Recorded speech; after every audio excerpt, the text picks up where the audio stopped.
Good evening and welcome to Racing Local, a charity series put together by some of New Zealand's brightest motorsport stars in partnership with SOS Business and the Giltrap Group to help local businesses right across New Zealand. We're getting ready for week 2 of the action, the format largely unchanged from last week, which saw some truly breathtaking battles across both events. And you'll see it all live tonight thanks to the Global Sim Racing channel live on our YouTube, as well as across Facebook, including the Racing Local page. Taking you through all the action will be myself, Ryan Jones, along with Greg Rust and Steve Daniel, joining me in the commentary booth. Behind the scenes is Sean Ambrose, using cameras curated by Dougie Beard. And on the track tonight are some of New Zealand's best motorsport stars. But Rusty, we're all here for a fantastic cause.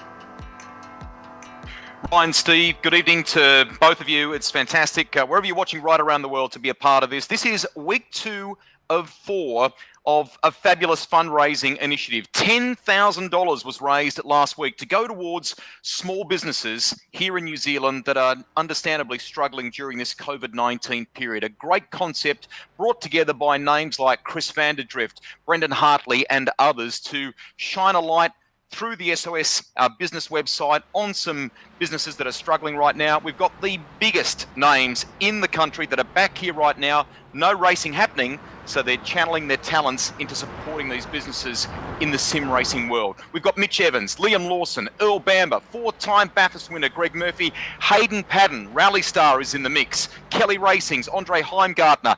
Some big ones for you. Back again for week 2, Scott McLaughlin and Shane van Gisbergen. There's some Speedway legends as well. And joining us tonight, how good is this?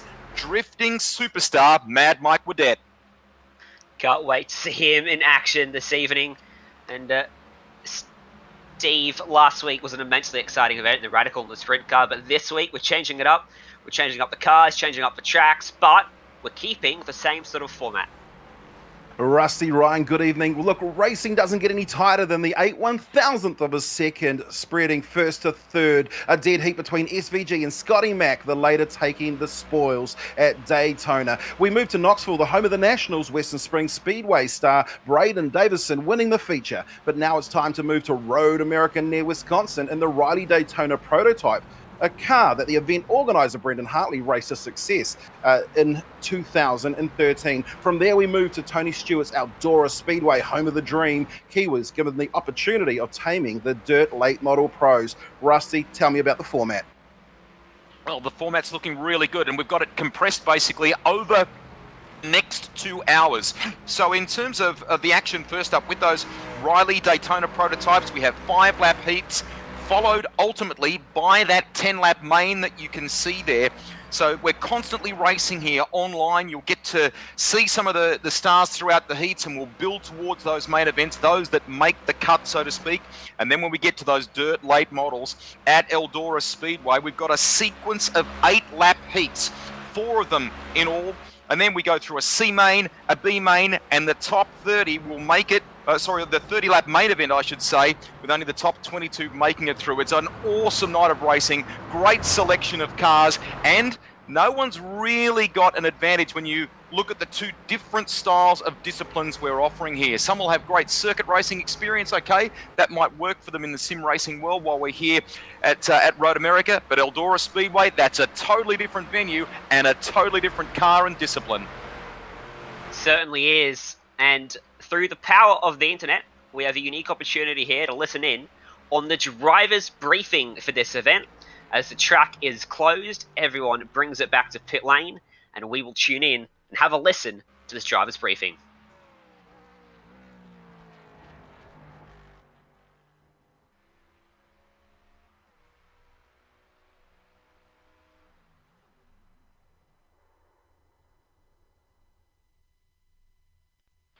Good evening, everybody. Welcome to round 2, race 1 here at Road America in the Riley Daytona prototype.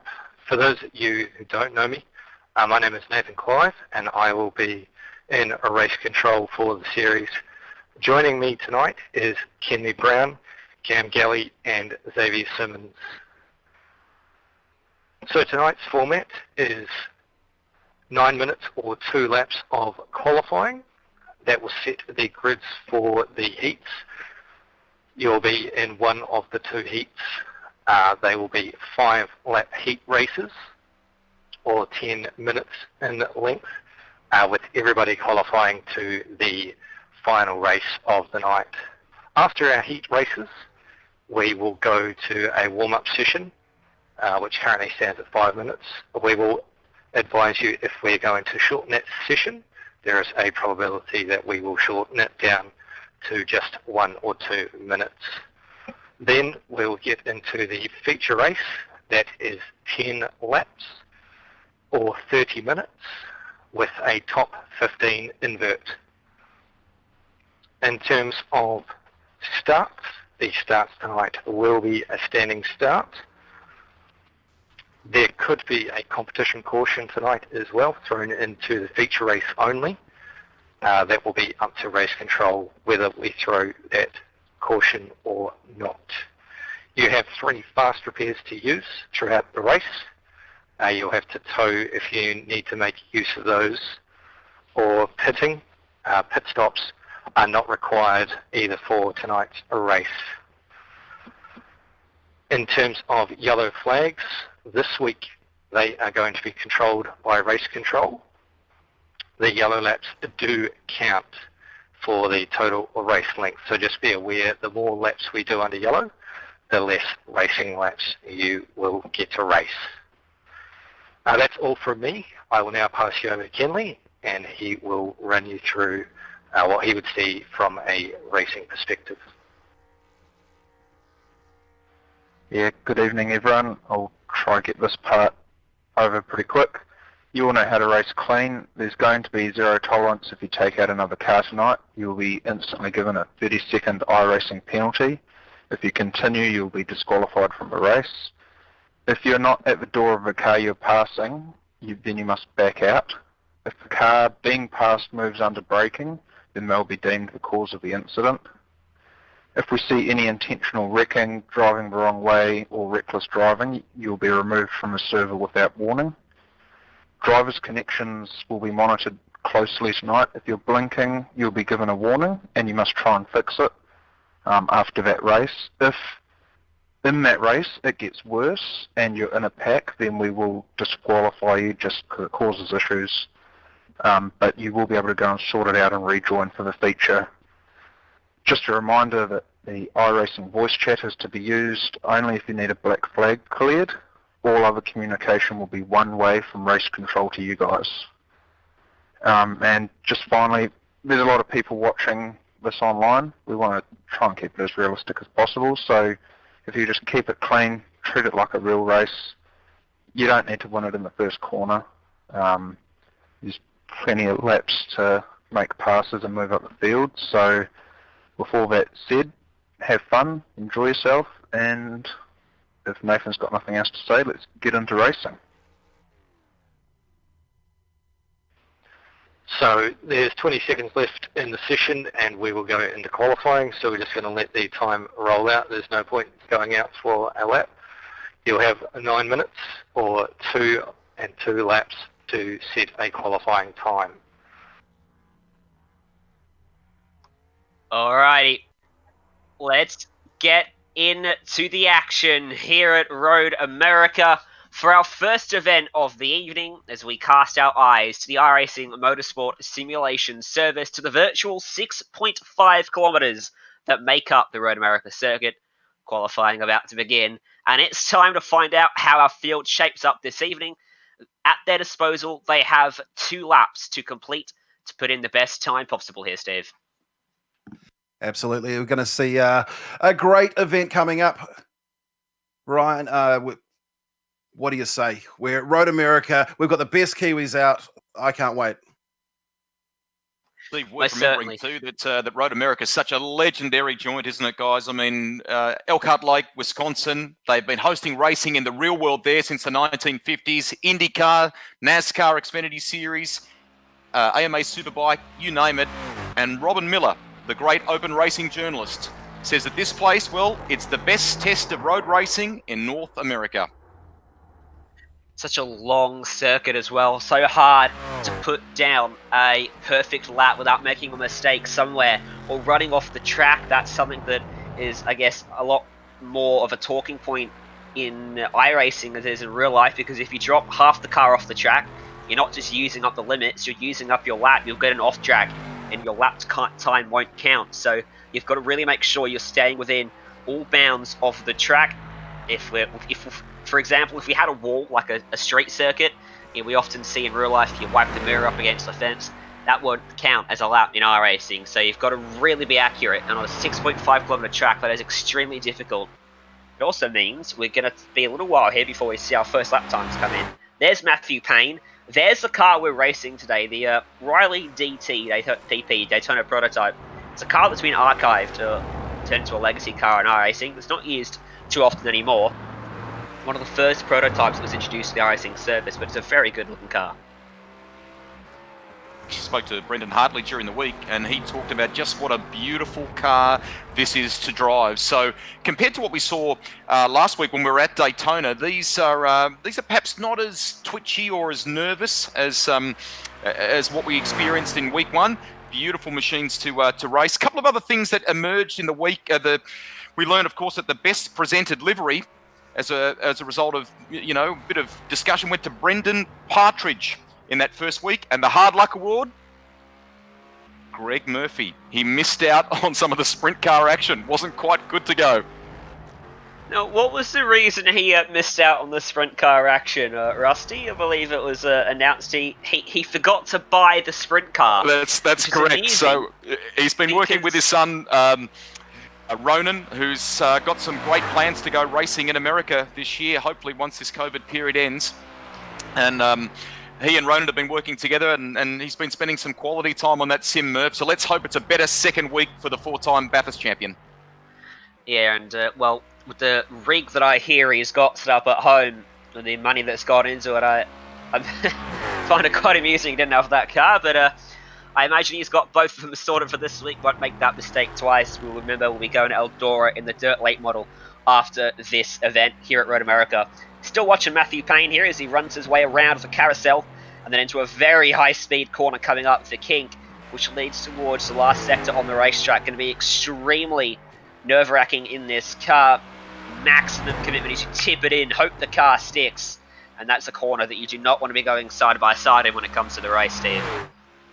Look, 2013, Brendon Hartley actually raced one of these exact cars here at Road America.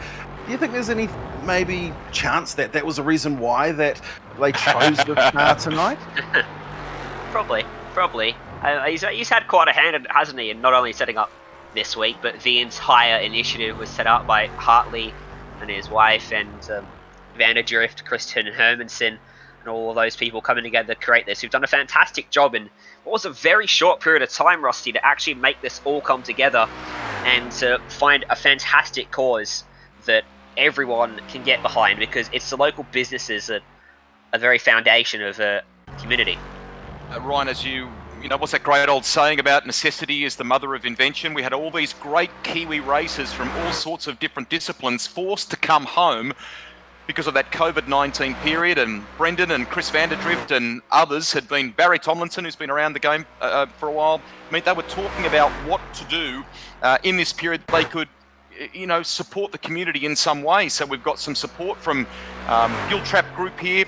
We're shining a light on various different companies that each driver is supporting as a part of the racing tonight. And Steve, we've also got some sponsors for each category too. We've little bonus for week 2.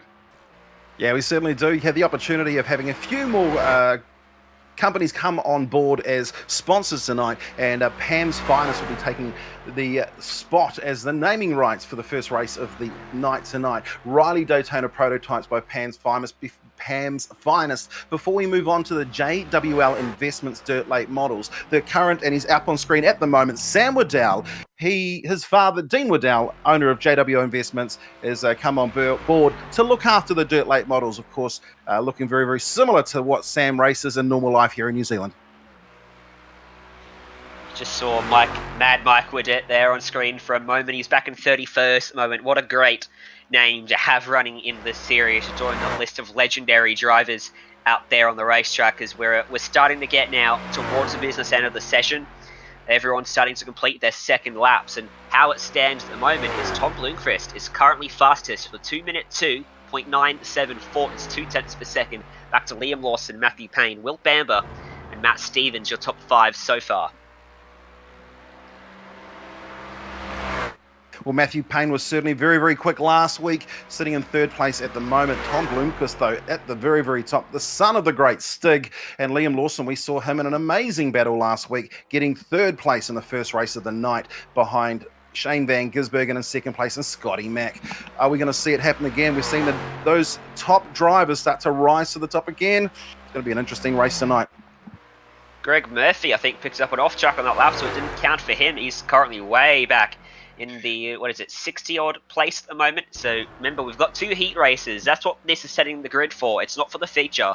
It's the heat races that'll then decide how they line up for the main feature event. We'll talk about the exact lengths of those when we get to it. Caleb Nard-Toa back in 16th at the moment. He's finished his session. Matthew Pluck comes across the line and goes up to 23rd.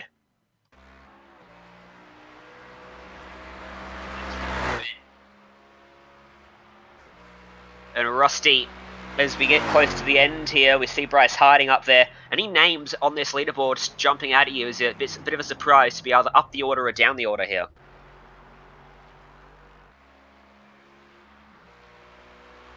Keeping an eye on Liam Lawson's time, that 2:02.829. What a great Van Gisbergen. 0.18 off the fastest. Payne doing another great job. Cassidy in the top 6. Brendon Hartley is 8th. Andre Heimgartner, who's been superb in that the Supercars E-Series and doing an amazing job for Kelly Racing this year in the top 10 as well. So Scott McLaughlin down in P14 at the moment and actually behind young Marco Giltrap, a good New Zealand go-karter. Interesting to see McLaughlin that far down the order, although he's been stretched so thin with everything he's doing lately. Maybe it's not that much of a surprise. You see Jackson Lovelady in a very good looking Hot Wheels livery machine back there doing some donuts, it looked like between turns 1 and 2. Robert Northway, who we've highlighted, he's a very avid sim racer. Does very well in the events he enters. He's currently 18th, so doing very well today. Did quite decently last time out as well in both events. He makes his way now through the final corner and then on the run up the hill to the start-finish stripe. Coming out of here, is it enough of a straight line section that at the end of the race someone can maybe slingshot by into the lead and make a very last lap gasp attempt to win the race? As Northway comes across, 2:03.8, finds a half a second improvement on his previous best. And where does that put him? I believe he stayed 18th, but believe it or not, he got an off track, that's why.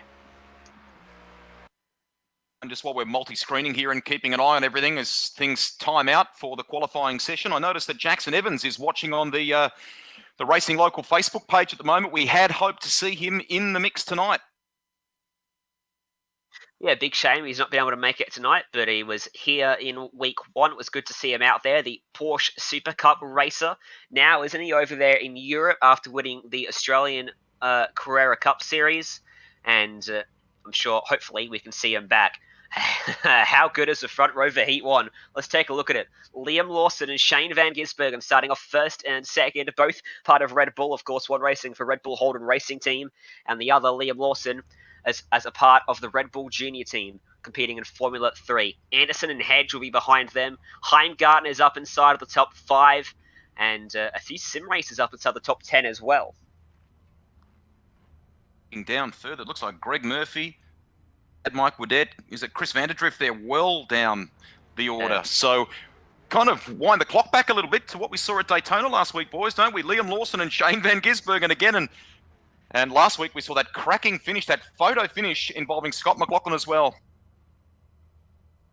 Yeah, 0.008 seconds, I think it was 8/1000th of a second anyway, that was the gap between first and third place.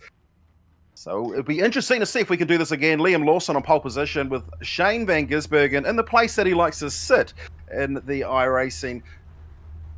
Let's throw it to you, Ryan. Just about 20 seconds left, and everyone will grid up. We'll get ready to go green as the red lights will come on. Here we go, everyone's gridded up, and let's go racing for local businesses across New Zealand as the red lights come on. The revs rise for these drivers here at Road America. For the first time this evening, Let's go racing, and a fantastic launch for Liam Lawson. He jumped straight out in front as Van Gisbergen's going to go backwards. As Callum Hedge and Andre Heimgartner with a fantastic launch. Swooped by him, and Heimgartner from 5th to 2nd off the line. Hedge will sort into 3rd, and Stevens trying to clean up Van Gisbergen around the outside, who went nowhere off the start. Super job by Liam Lawson in week 2, just as he did in the first week of Racing Local here. It's great to have all of you watching through the various different means that we have, from the Global Sim Racing channel to those of you that are on the Racing Local Facebook page. Big welcome. Send all those comments, keep them coming, and let's keep supporting local Kiwi businesses. Oh, someone just got absolutely clean bowled in the background. That was Marco Giltrap, who missed it by a mile, the breaking point. And I believe it was James Anderson that he cleaned up there on the entry up into turn 3. So they drop right to the back of the field. I believe everyone's going to advance through to the feature race though, so they'll still get a chance at redemption. As Van Gisbergen there makes his way by Matt Stevens and starts to climb his way back up the order now. Okay, we mentioned before, of course, in karts, hoping to step into cars in the future. Son of Richard Giltrap, who of course is the son of Colin Giltrap. So we continue to say a big thanks to the Giltrap group for their support of this entire series. Well, positions at the moment are Liam Lawson leading the way from Andre Heimgartner, Callum Hedge. Shane Van Gisbergen has made his way up from 5th place up into 4th with Matt Stevens breathing right down his neck. Brock Gilchrist, Jaden Ransley, Sam Dunstall, James Watson and Brendan Partridge making up the top 10.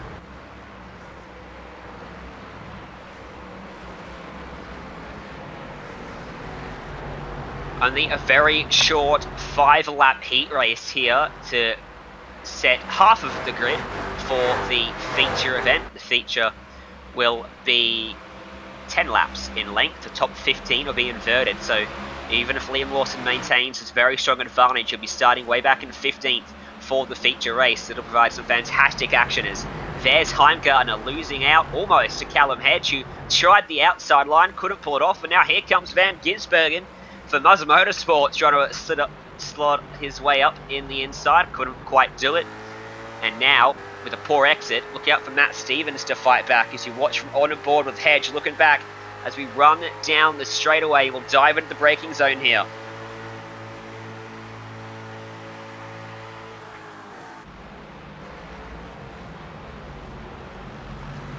You've got to be very careful with these guys, don't you, Rusty? With your entry into the corner, if you attack too hard and don't pull it off, your exit's compromised massively, isn't it? You know what a massive lap it is, Ryan. I mean, what are we talking, a 2-minute lap? It's a huge circuit with all sorts of challenges around this legendary venue. So piecing it together and maintaining that consistency, so key. Well, Liam 100%. Lawson pushing up to a 3.7 second gap between himself and Andre Heimgartner. Lawson supporting Autobahn Cafe in in Bombay Hills this week. Run through the kink. Liam Lawson's advantage now to 3.5 seconds already. Heimgartner acting like a bit of a cork in the bottle, it seems like at the moment, as he holds up Callum Hedge and Shane Van Gisbergen, who just can't seem to find a way by. And don't forget about Matt Stevens back there as well, as he uses all of the available racetrack out of the corner and into the final 2 twists on the circuit. A launch onto the main straight. The exit here crucial for Heimgartner if he's going to defend this position, because the slipstream is going to be very powerful now for Callum Hedge as they run up the hill across the stripe and down into turn number 1.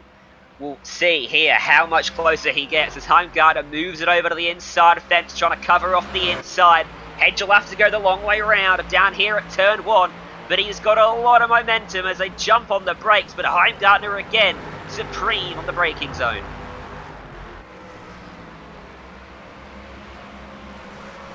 Fight for this second position, isn't it? Or second advantage.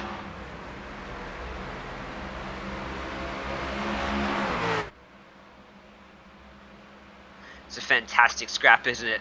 And just behind them, they're battling for 6th place as well. Jaden Ransley trying to get by Brock Gilchrist. You're going to have to go the long way around. You just see at the back of your screen there And I'll tell you what, Gilchrist, I think, just about going to hold him off as he went deep into turn 3, and Ramsey couldn't quite execute the over-under, and Sam Dunstall, oh no, there's contact, was there? Either way, Gilchrist is spinning and he just keeps it out of the fence by about 1 millimetre. I'm just going to replay that because I didn't quite catch it. There was contact between them, we just lost the rear on entry.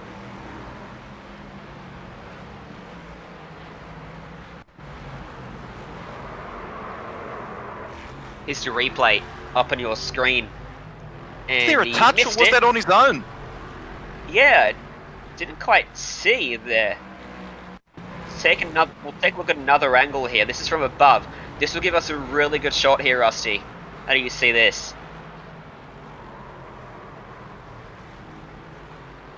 There you go. So, I mean, yeah, the overhead shot tells the story, doesn't it? It does indeed. So he now ends up back there in 12th place. Don't forget, everyone's going to advance through to the A main. No one's going home today early at Road America. So he's going to have to fight his way through the field in that feature race. A couple laps to go now for your race leader, Liam Lawson, out front as we look back again at the battle for P3 on the racetrack. Poking his nose out in the background, darting across the track was Dunstall trying to shake the draft as these 4 cars are locked in a line of stern battle here, Rusty. I'm a little shocked by Mad Mike Waddell and where he is at the moment. I mean, let's not forget, he's actually done some real GT or sports car racing down at Highlands Motorsport Park with Tony Quinn and the team down there. And Steve, you and I were talking off air just before the coverage started tonight. He's been in the sim and racing his young son regularly over the last sort of few months, hasn't he? Oh, he certainly has. He's a huge supporter of everything his son's doing at the moment. Lincoln Waddell building an amazing MX-5 rotary-powered machine. So shout out to Lincoln, to Jet, and to Tony watching from Hampton Downs. See if he can improve over the course of the night. Maybe the dirt action will be a little bit more up his alley, potentially, with the skills he has at getting a car sideways. So on him as the run goes on. Riding on board with Van Gisbergen, a late lunge on the inside, and it works beautifully. Hedge could not defend that. That was perfectly executed from Van Gisbergen. We know that Van Gisbergen is one of the best sim drivers in the world of motorsport. He's certainly putting on a clinic at the moment, but he's got Andre Heimgartner 5.3 seconds behind our leader, Liam Lawson, who is absolutely broken out. It's that classic Porsche style paint scheme too, boys, on that car of Van Gisbergen. So we should give a shout out to Callum Hedge. He's been doing a nice job there. He was due to run and race Porsche in Australia this year. The car's actually coming back to New Zealand now due to COVID, but he's running karts, the Sangyong Racing Series, and won many in both New Zealand and Australian Formula Ford. Indeed, and Liam Lawson out front as he'll take the white flag now with a very comfortable margin, staring down the barrel of a 15th place start for the feature with the inversion. He has a lot of experience in sim racing. He's done a lot of it over the past few weeks and month or so. Competed as well in the Formula 1 virtual GP, didn't he? For, I believe it was Red Bull he raced for, and competed too in the Formula 2 virtual Grand Prix. So doing a lot of it across various platforms. He's done very well in iRacing, and as we look behind, 2 more guys who've got their foot firmly in the iRacing door. Van Gisbergen and Heimgartner both competing in the E-Series for supercars, and look at that defense from Van Gisbergen trying to cover off Hedge. 2x2 on approach. Can they make it out the other side? Trying to go the long way round on the outside, struggling for grip. Just going to hold on, Heimgartner. Great battle, this one. Lawson with a 6.3 second advantage, but it's all about the fight for second position. And that 97 of Van Gisbergen, man, he's looming, isn't he? Well, Van Gisbergen doing a great job. At the start of the race, I thought maybe he was going to balk a little bit just to allow the positional switch for the last race. But no, he's right in there trying to make the position up. He's only about half a second behind Heimgartner. Heimgartner doing a great job at the moment in second place, and he's pulling away. I think Heimgartner might be safe now with that half a second advantage as we come into the final sector on the racetrack.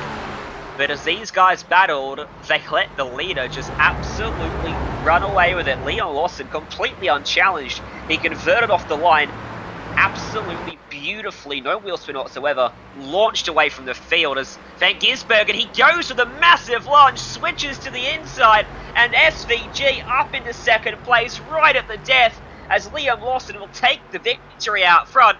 Behind, there'll be all Linus Stern trying to capitalise. Van Gisbergen into the grass. Heimgartner takes second place. Hedges third. Stevens in fourth. Van Gisbergen went back to sixth. Seventh. I tell you what, Rusty, that was no mistake from Van Gisbergen. He knows about that inversion, doesn't he? Yeah, I'd love to have a look at that replay, but you're quite right. That's a really good point you make, Ryan. I mean, he was all over. He threw the dummy, didn't he, at Heimgartner coming into that final corner? It was a very aggressive lunge for someone that just darted off the racetrack down the straight line. Anyway, here's the replay there. Just turns left as Heimgartner, was trying to defend from Hedges Stevens. And I think Van Gisbergen there trying to nab himself a pole for the feature race. He finished in 7th place in the end, so we'll see how that works out for him when we get into the feature. The last few drivers are just coming across to finish off this one, and then we'll get ready for Heat 2 to set the other half of the field for this one. Ryan, we talked about this earlier on, and we know that there was a lot of team talk. Well, not team talk, just class talk between the V8 supercar drivers last week, with Scotty Mack and Shane Van Gisbergen essentially spotting for each other, talking about what they were going to do. And there was a clear case of these guys are great. They are great drivers out here. They need to get the best opportunity they can, and Shane Van Gisbergen just took it.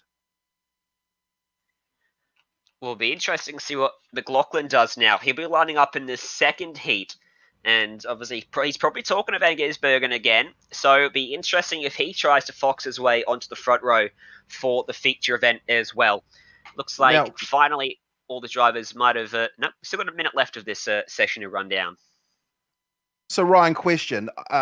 for the iRacing fans and things out there, what Shane Van Gisbergen did was totally okay. Is Nathan Clive, Cam Galley, Kenley Brown, and Xavier Simmons going to have something to say about that in race control? Or is that actually A-okay? That's part of what happens in iRacing.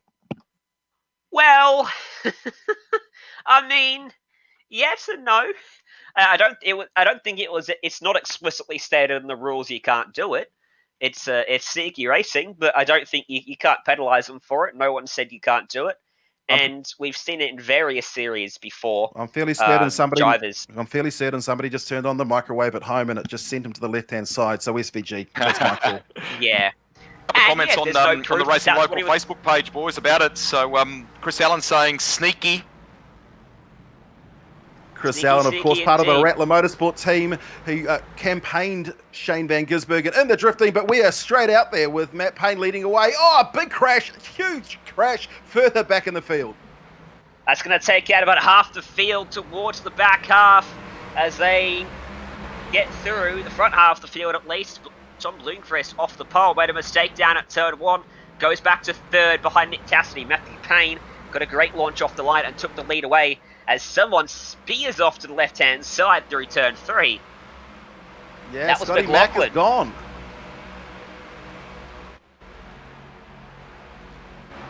So he's going to have to work his way through the field here, running the same livery as Van Gisbergen in the Muzz Motorsport car. Oh, there's big drama down there at turn 4.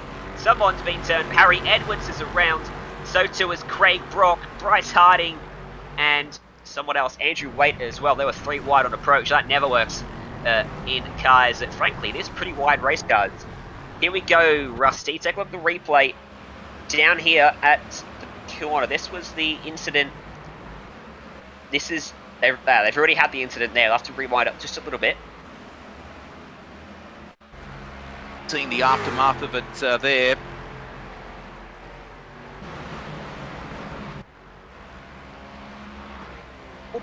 Ahead of Nick Cassidy. How good is it to have Nick Cassidy as a part of this coverage? And in the field. in the Cassidy Formula Suzuka Series and Super GT races in Asia under the umbrella of Red Bull. He's a two-time Toyota Racing Series champion, also winning the Lady Wigram. Is he a Grand Prix New Zealand Grand Prix winner as well? I think he is. I'd catch up with him at the beginning of the year, and he's, there's been moments in his career where he was, probably doubting where things were going when he was living in Europe. But man, is he cemented and not a rising star. He's absolutely a bona fide star in Japan there now, isn't he? He's certainly raced all over the world, and he's made himself a bit of a household name in motorsport in Asia, doing a great job in second place, 0.9 of a second behind Payne, who's leading the way. Blomqvist still sitting in third from Brendon Hartley. He's a man who obviously knows his way around, possibly the only driver in the field, of the 60-car field, that has actually driven a car, this very car, around Road America. And Nick Cassidy might come under a bit of pressure here from Tom Blomqvist when they come down into the braking zone. If he goes for the lunge up the inside, these two running under the same team banner, so they might not battle too hard, especially with Hartley lurking back there in fourth place.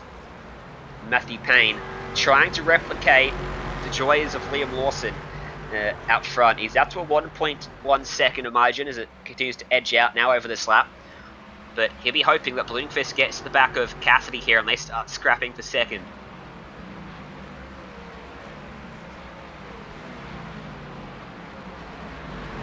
There's Earl Bamber Will Bamber, his younger brother, and Robert Northway battling for 10th place with Simon Evans in there as well. As they run through the carousel, Evans currently occupying that 10th spot. Northway's lost a couple on this lap, and Mitch Evans has come up with you, the Formula E racer. Look at this, Northway, he went for the move at the inside of the King. Aggressive defence from Evans. You don't want to go side by side through there. Just look at the timing screen further back. I can tell you Scotty McLaughlin sitting in 15th place. He's made the pass on Sam Waddell sitting in 16th, and he's got a bit of work to do ahead of him if he's going to get himself into a position for the feature event for the first half of the night. Remember, if you're watching at home and you want to support the businesses that these guys are supporting, or your own business too, you can head to the Give a Little page. The link can be found in the description of these broadcasts, and you can donate yourself as well to help out. We raised over $10,000 in week 1. Let's see if we can beat that here for week 2 to help out the very backbone of the New Zealand community. So we run down to turn number 1, up the inside, move made, but the crossover comes, and Northway's going to lose out here. On the lap times too, Ryan, Matthew Payne. Super performance by him again in week 2. Cassidy is now 1.3 seconds behind, so judged by the last lap we saw, Matthew was almost 0.4 of a second faster. Absolutely flying, isn't he? He and Liam Lawson going to be two people to watch in this feature race in a moment. But Van Gisbergen's going to have a very good advantage when he starts off the pole, it would seem, for that race after his little sneaky thing at the end of the event. Well, a smart driving. Work to do if he wants to get up there. He certainly knows what he's doing, does SVG. So Matthew Payne leads in first place from Cassidy in second. Blomqvist is running in third from Brendon Hartley. Sampson in fifth place from Nator. Bamber in seventh from Stevens. Will Bamber and Northway running your top 10. Mitch Evans just out of it at the moment. How great is the artwork? So lots of people working on that best presented, trying to chase that best presented trophy or award again tonight. And Payne's car really tipping the hat to the Chip Ganassi Racing entries, isn't it? It is a very good looking livery, isn't it? And I wonder if those motorsport cars might be running for them, because they're looking pretty good too. There's some very good schemes out there. We'll try to highlight as many of them as possible over the course of the evening in both this and the Dirt Late model. You certainly can't turn your head away from the Mad Mike scheme, especially if you're a rotary fan running the 26B quad rotor? Mad Mike, the same motor that he runs in many of his drift cars, possibly not the Lamborghini though. Lambo has got a very distinctive paint scheme, hasn't it? So just seeing there, Tom laying down the new fastest lap, almost into the 2-minute 2s. It's a 2:03.007. Yeah, and he's getting real close to Cassidy now as we ride on board with him, looking just past his right shoulder out the front windscreen. Little buttons and little knobs and things in the middle of these cars, all replicated here on iRacing. You see a lapped car there. That's Nathan Pilcher going a lap down, going to stay well out of the way for these guys. Great respect being shown there. What you can't see from this onboard shot is Hartley just behind too, and he'll be fully aware of him. And he'll be making sure that if he does try to pull a move on Cassidy here, he's not compromising himself coming off the corner and opening himself up for Hartley to sneak on through. Well, there's 2 laps to go in the second race today. Matthew Payne leads from Nick Cassidy, Blomqvist in third from Hartley, and Hartley trying to breathe down the neck, just came off a little bit. He's probably about 5 car lengths back on that battle between himself and Blomqvist. If we spoke to Brendon just before we came on air tonight, didn't we? He joined us for a quick chat, and his words were, I'm stressed. He's been working on this project night and day. We're often getting emails from him quite late at night, so he's been really passionately immersed in this as this battle continues. That was a drop of 2 places. Yeah. Possibly intentional. Definitely intentional, I'm going to say. Nick Cassidy runs under the same banner as Van Gisbergen and as McLaughlin. So we'll see how that one goes. He has got a big gap back to Carl Sampson, Caleb Marteau and Earl Bamber behind, and Daniel Stevens as well, who are the other cars occupying the inversion spots. Earl Bamber, what can he do? He's back there in 7th, about to make a move on Caleb Marteau down the main straight. You'll see it just in the background there. They're side by side and door to door on the run down into the first corner. And Earl Bamber, as you see there, picks him off and takes away that spot with a fantastic move. Take a look at this. I see replay in the States quite a bit. The Daytona 24-hour before the COVID crisis kicked off, and of course the Bathurst 12-hour as well. So it's Matthew Payne leading the way. Third, just to close off that point, guys, what I was trying to say was he's probably enjoying just sitting in the sim and not having to worry about all the admin that's gone with running the series. Well, I think this is probably easier for him to sit there and just do his job. Hartley running in 3rd place behind Blomqvist. It's the final lap, and we're riding with Matthew Payne, who has just had this race all his way. We've got the New Zealanders out here at Road America as Payne heads down the straight, not far to go. One of the greatest drives that a New Zealander's ever put through here was Scott Dixon, moving from 25th place to 5th in an IndyCar race, regarded as one of his greatest drives. Matthew Payne tonight, equaling that one here in the heat races. Scott Dixon, maybe that's a name we need to make a Lindsay public plea to I get noticed in on here the as Racing well. Local Facebook page. Would love to see Scott Dixon here. He's obviously been contesting the IndyCar E-Series, been busy there, and no doubt keeping an eye on what his countrymen are up to with Racing Local.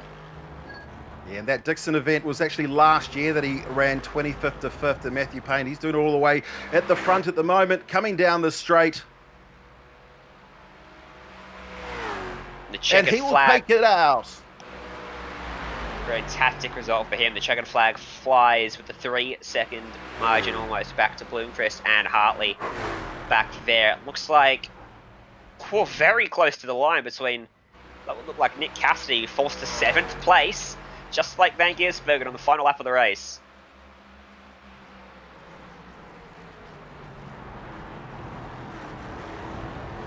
Got this to the line.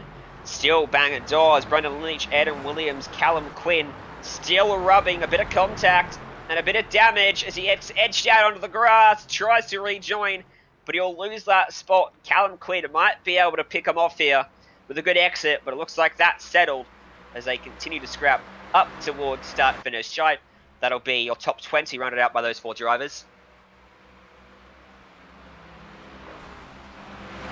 So Matthew Payne taking it out in 1st place from Blomqvist, Hartley running in 3rd from Sampson, Nator finishing in 5th from Bamber, Nick Cassidy in 7th place. From there we go down to Daniel Stevens, Will Bamber, Robert Northway to round out your top 10. Mitch Evans just out, and Scotty Mack finishing in 12th place from Bryce Harding. Jaxon Lovelady, Simon Evans, Sam Waddell in 16th from Andrew Waite. Brendon Leitch, Ayrton Williams, and Callum Quinn finishing in 20th place. Hand from our producer, Sean, Victor, I should say, and just see if we can get Greg Murphy involved in a bit of discussion here. I think he's standing by for a little bit of a chat after a difficult first week and working away on that sim. Murph, have you got us? Can you hear me there, boys?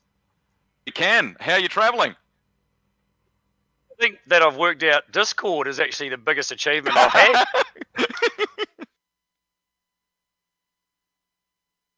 This is a great concept, isn't it?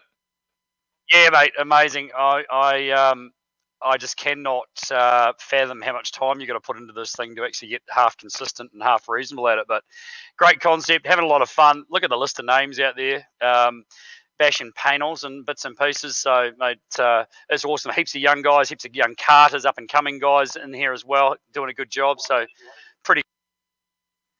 Murphy, it's Ryan Jones here as well. Just got a question for you. I mean, how much experience do you have in terms of sim racing? I've heard rumours floating around that you have a very impressive setup at home, but how much have you used it? If that's Greg Russ telling you we've got an impressive sim at home, that's me. That's not me, but you are using something pretty trick though, aren't you? I am using something pretty awesome at the moment and at a mate's place, and it is pretty special. But it's again well above my sort of where I can put it and what I can do with it. I'm nowhere near maximising. So but we're having a great time, and I think I've had to look at investing in a PC and everything at home so we can do some more of it. Force, is your son Ronan helping out? He actually has just turned up from work, and he's all he's done is throw jibes at me and tell me what I'm doing wrong. Well, we might leave it there. Thank you for chatting to us, and enjoy the rest of the night, mate. Yeah, I better get out and do some more laps in this warm up, because I'm going to need as much practice as I can get. There he is. I'm Bathurst winner Greg Murphy, joined by one of the many impressive A-list Kiwi racers that are in the field tonight. We've seen Liam Lawson having another great week so far. Earl Bamber, the Le Mans winners in the field. Hayden Paddon. Mad Mike Waddell is racing tonight, along with Scott McLaughlin and Shane Van Gisbergen. It's a class field, and everyone has been eager to participate and to be involved in this, because it's all about supporting small businesses here in New Zealand, throwing a spotlight on those that need a bit of help right now as we move fairly soon from level 3 to level 2. And as they get back on their feet, we want to support these Kiwi businesses however we can. So make sure you go and see the Racing Local Facebook page. Give it a like. There's all sorts of information in there, particularly on the SOS Business website. And you can give a little too. You can support, and we'd love you to do that. So if you're looking for the Give a Little page, it's Racing Local on Give a Little. Last week we hit 10 on the night, pushed out to 13 midweek, and I know it's been continuously climbing. Of course, each of these drivers supporting many local charities throughout New Zealand. We've got the Hartley brothers. They were at Cable Bay Adventure Park, both of them. Lots and lots of amazing places. More Pork Barbecue, Parnell's Cafe, Pioneer Pico, Big Jim's Garden Cafe, and many, many more.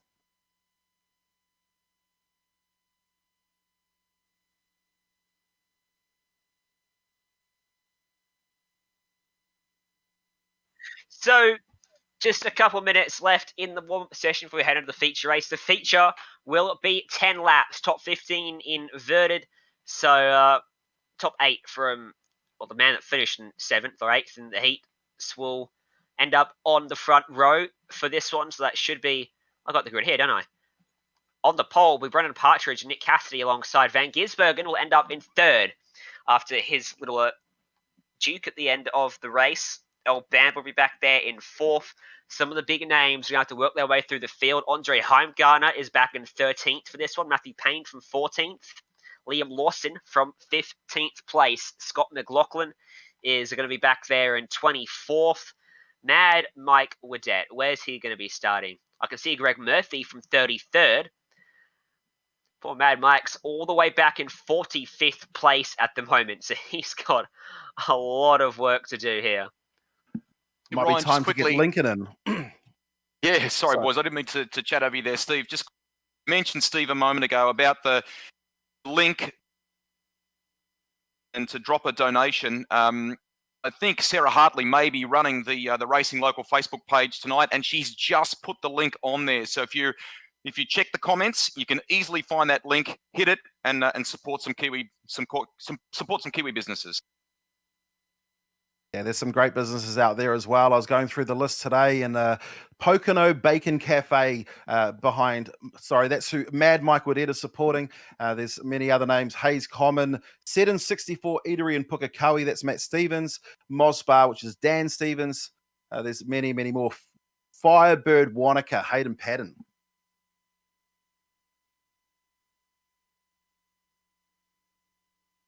It would be good if we could go through and list almost 60 businesses, but we just don't quite have that time up our sleeves, do we? We can try. We can try, but right now, having a couple technical issues actually with our visual element to this broadcast. They're about to grid up. There's 5 seconds left on the clock. We're going to go radio style for just a minute or so here. Then we'll have our visuals back up for you and the action from the track. The red lights are going to come on for these drivers.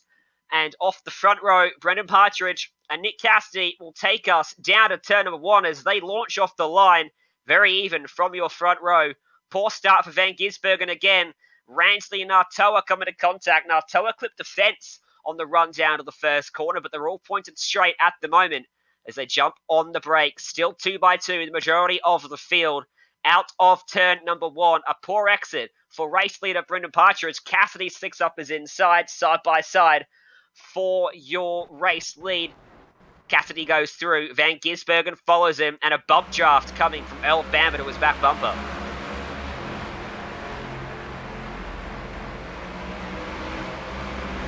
Just realised I'm the only one with the iRacing up, so I'm going to have to keep doing this. Nick Cassidy back up the inside, trying to fend off what's been a stem of cars coming in behind this contact down at turn number 3. Nartoa's been turned around. Everyone else manages to avoid him. Payne, unfortunately, way out in the grass as a result of that. Standing by, we'll have those visuals just a moment. Cassidy then leads the race now with Van Gisbergen slotting into second place behind him. Earl Bamber in third. There you go. There's some visuals for you. Partridge has gone back to 4th from the pole. And they're side by side further back into the field. We'll cast our eyes back to the front here as we make our way around for carousel now, most of the field.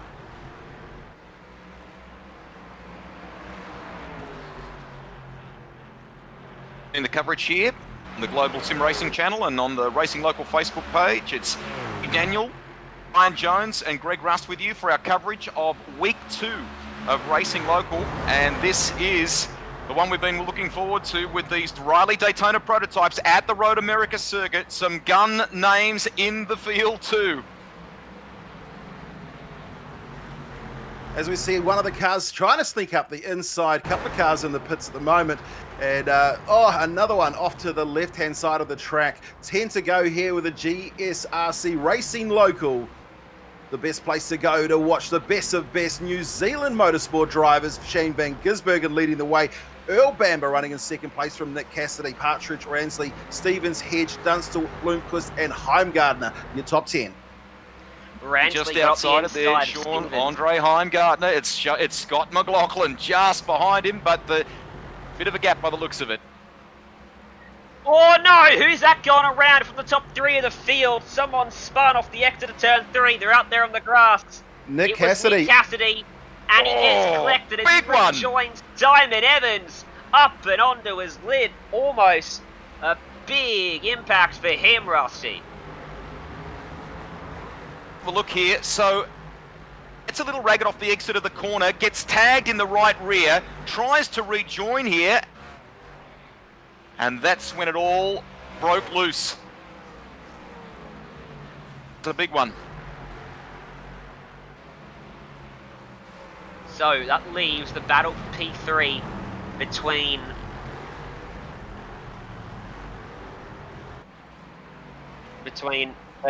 Callum Hedge, Matt Stevens and Jaden Ramsey through the carousel, picking up a bunch of spots on this lap as a result of all of the contact.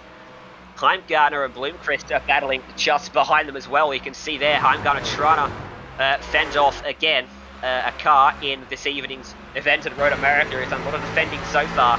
On board with Blomqvist as he tries to squeeze up the inside, Steve. 7th position, make that 6 as he makes the pass. A great inside dive, and as we see washing out on the grass, another inside, and there's a couple of positions lost. Van Gisbergen 0.5 of a second. He's made 0.2 gap between himself and Bamber, but what a battle we're seeing further back in the grid. McLaughlin will join the fray now. He's charged in the field early on in this one, and he's on the back of Brendan Partridge now at the bottom of your shot there. He'll pull to the left-hand side, down the straightaway, and here he comes then, trying to get the momentum. He can't quite pull alongside enough, and he's going to try to sweep it around the outside. Can't quite do it.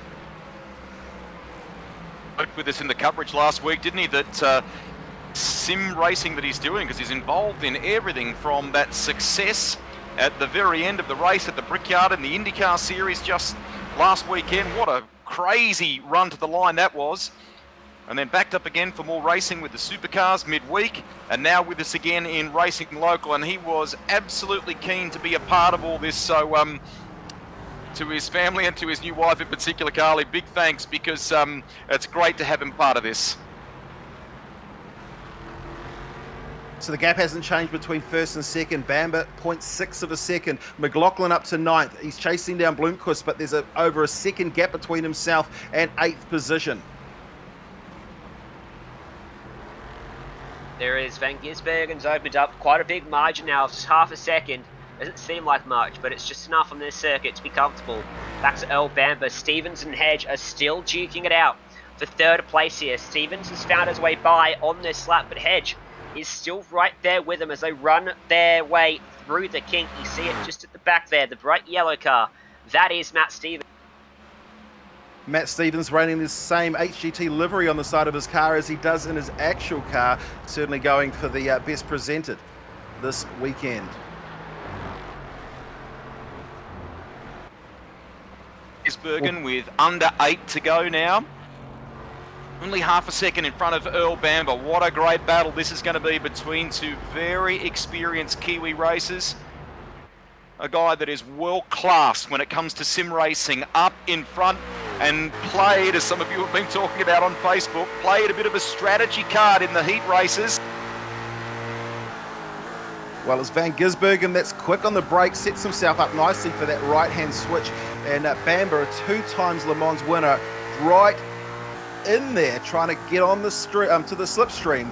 And you'll see him, he's closed it up to 0.3 of a second.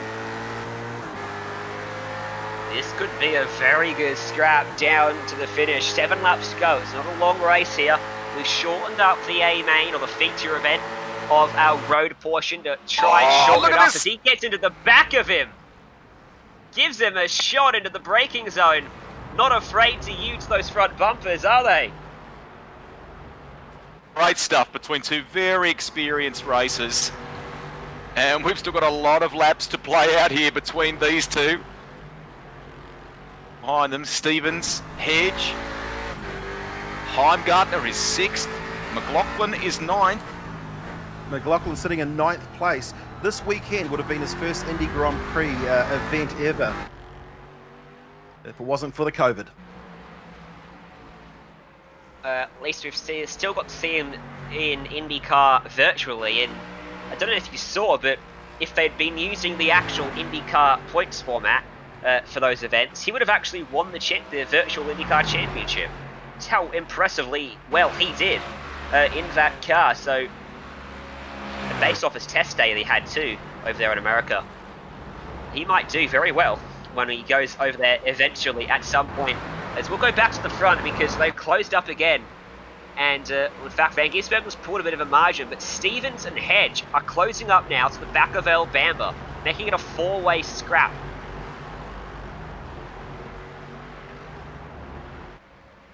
about it, you look even further back, I mean, Heimgartner's not all that far off the market either. He's Ransley, so I mean, we're in for a fabulous 5 laps here, aren't we? Yes. Bamber, he was, what, 6 or 7, probably more car lengths behind. By the time we came out of turn 1, he could have been alongside. He actually lifted off the throttle to keep himself behind. So don't be fooled by the margins if they start to open up. Bamber is toying with Van Gisbergen, I think, here. He knows where he needs to be. And you get a bit of a sense of Daytona almost last week, where drivers were foxing themselves all race long to put themselves in a good spot. Look at that train down the order. As up front, there's a move of Bamber trying to pull to the inside. He backs out of it, but they were for a moment door to door for the lead of the race. Well, Stevens was certainly up there in that feature race last weekend at Daytona, and he's sitting in 3rd place at the moment. If there's any mistake up front, Stevens is going to be there to clinch it.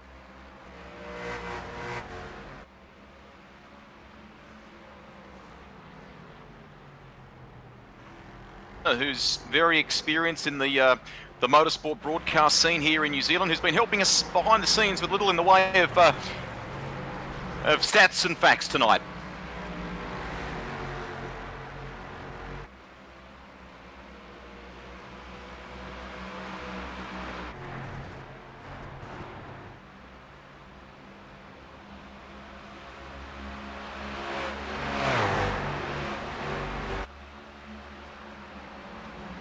Bamber having to defend down into the corner. Stevens got himself to the left rear quarter panel, but there's no way through on the outside there. When we get down to turn 1, Stevens might be able to have a look, because he's certainly close enough as Bamber makes a mistake out into the grass and the weeds. Stevens goes out on the left-hand side. He makes a mistake out of sympathy, and he finds the fence and the tyre barriers. And Stevens throws away a golden opportunity. Well, Stevens moves all the way down to 8th position. He's going to have Scotty Mack, I think, might have been. Yes, Scotty Mack has positioned himself into 8th place. So all the way from 3rd down to 9th position. 5 to go. Going to be very, very difficult to try and claw that one back. Van Gisbergen's managed to open himself up to a 1-second gap between himself and Bamber. Earl Bamber, though, will be breathing down his neck with 5 to go. As we spoke about, there's got to be a chance that these guys are foxing.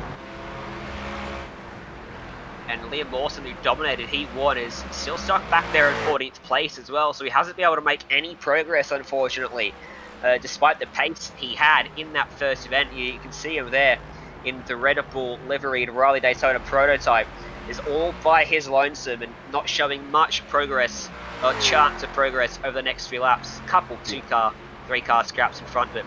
No massive trains, as Sam Dunstall is going to go round the outside of Callum Hedge, up the hill, further up the order, just behind these guys, and they're still wheel to wheel. They make a little bit of contact just behind Blomqvist, and there still is a slight overlap for Hedge on the inside, on the brakes, trying to sweep back up in front, runs him right out to the grass, and just about holds on. Dunstall going to find another way through. Further back in the grid, Jackson Lovelady sitting in 53rd place. In front of him, Mad Mike Widdett, Hayden Paddon, some big names. Darren Kelly, 2-time New Zealand Drift King. He's just been passed by, but that's in 50th place. We've got 60 cars in the field just in front of them, Greg Murphy. And but at the front, there's no holding him back. Shane Van Gisbergen with Earl Bamber in behind. There's Mad Mike that we ride on board with, that we're see in the shot there, and you can see a very, very beaten up quad rotor prototype there for Mad Mike Widdett.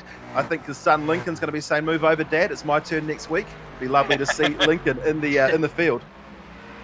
He's got a bright future, doesn't he? He's doing a super job on social media, and yeah, if you get a chance, jump onto allowed to at that age. Yeah, jump onto the YouTube channel of Mad Mike and check out some of the amazing work that Lincoln Widdett is doing with his dad, building this amazing little car. So he'll be watching Dad probably from the seat next door, because they have got a side-by-side sim setup at Hampton Downs, and he'll be saying, "Dad, come on," as Dad gets taken hit from, who would that be? That's all the way back down the grid. Well, I can tell you that's actually Darren Kelly, the 2-time New Zealand Drift King. So it's drifter on drifter at the moment. So maybe they'll kick the clutch, pull on the hydro, and chuck it sideways for some style points. Let's take a look at the battle with James Anderson, Matt Stevens, and Matthew Payne. Look at these guys. They've got each to be 3 wide here as Payne opts to push Stevens. 2 cars against 1 then. Going to make mean that poor old Anderson's going to lose out potentially. But he fights back on the brakes. Pan out to brake a little bit early there.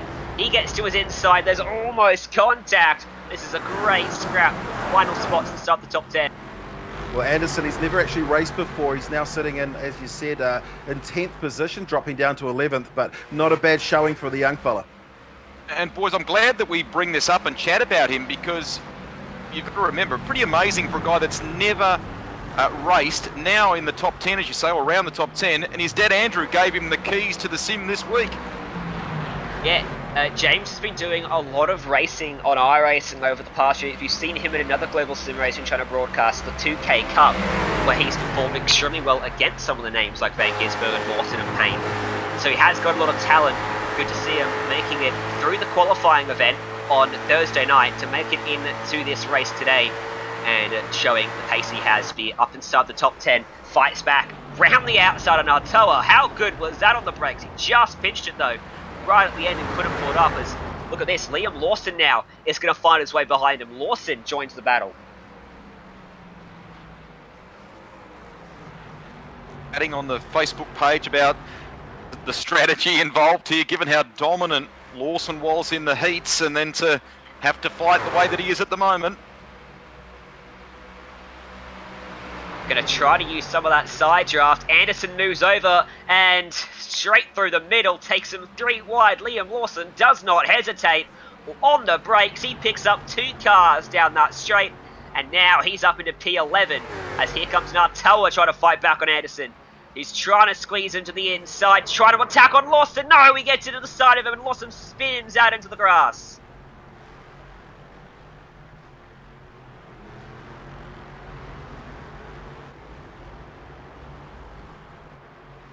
This for position number Oh, P2, no. and there's been contact! That's Blomqvist that's gone around. He's had to jump up on the gas Bamber. again. Ransley's been the one who has taken position, and we've seen another one over-rotate. Scotty Mack's been the beneficiary out of that one. They're moving up into 5th place. Earl Bamber. Yeah, so Bamber went around initially here, got turned around by, didn't quite see where it was on his outside, but then the rejoin was slightly poor. He rejoined straight into the path of Callum Hedge, who had nowhere to go, sent them both around again. Big shame for Bamber. Hedge just had to tow back to pit lane. Bamber is still on the racetrack, who's lost a lot of time. Well, 3 laps to go. Global Sim Racing and CRC Motorsport, the home of Racing Local, Road America, brought to you by Pam's Finest, and we are seeing a great battle on track. Andre Heimgartner on the outside of Bamber that turned him around. So that's why that's the man involved in that. And Heimgartner once again in second with a group of cars behind him. It's just like Heat 1 for him, isn't it? He's got Jaden Ransley and Tom Blomqvist lined up trying to find a way by. It'll be 2 laps to go and they come across the line. Van Gisbergen is a 3-second margin out at the front of the field now. And it doesn't show any signs of reversing.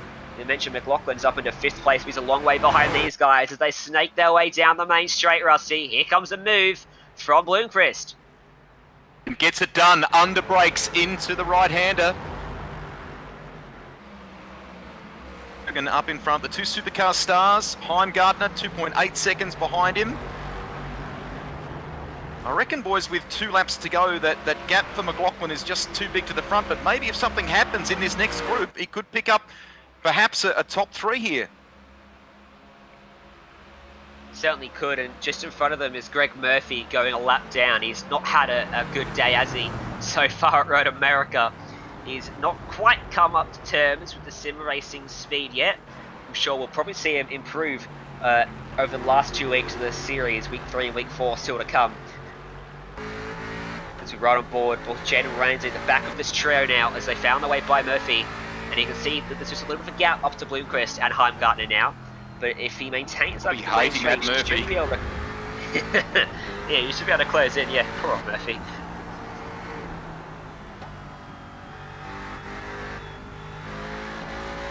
And you can see the steering control for Jaden Ramsey as he comes back out onto the straight under the bridge, and you try and peg back as much as he can in the form of braking as late as possible. You can see he's got a run at the moment, but still the gap too much between himself and Blomqvist. Not much left in this one. It's going to be just a lap to go when they come into the straight. 2 more corners to navigate on this lap. Heimgartner might be in trouble when he gets down to turn 1. When they get down to turn 1 on this final lap, it might be the best opportunity remaining because that's the best overtaking spot on the track. It's the last time they'll get there under green flag conditions. So watch here for Blomqvist to make a move. Heimgartner's going to have to defend this because he's tucked right up in that slipstream, right in behind him. And Heimgartner moves it over the wall on the right-hand side of the racetrack. Forces Blomqvist to go to the outside. They rub panels there. Down the main straight. On the brakes. Battle of the late breakers. Heimgartner wins out. But Blomqvist trying the crossover couldn't do it. And look at Ramsey getting right in there. He's getting in the battle as well. Shane van Gisbergen racing away with 3.4 second gap between himself and Andre Heimgartner, Blomqvist and Ransley. Look, it is a battle of the ages right now for second position. I have to say, boys, that Ransley's playing some real smarts here, isn't he? While these two duke it out ahead of him, he's placed himself quite nicely. Now, here we go. Again for second place.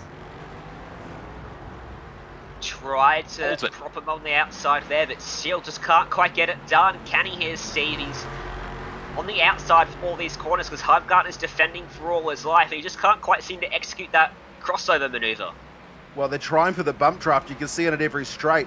Heimgartner holding him off. 3.8 seconds between himself and van Gisbergen, who looks like he's going to go off and win. But who is going to take second place? Heimgartner at the moment's got it, but Blomqvist is doing whatever he can.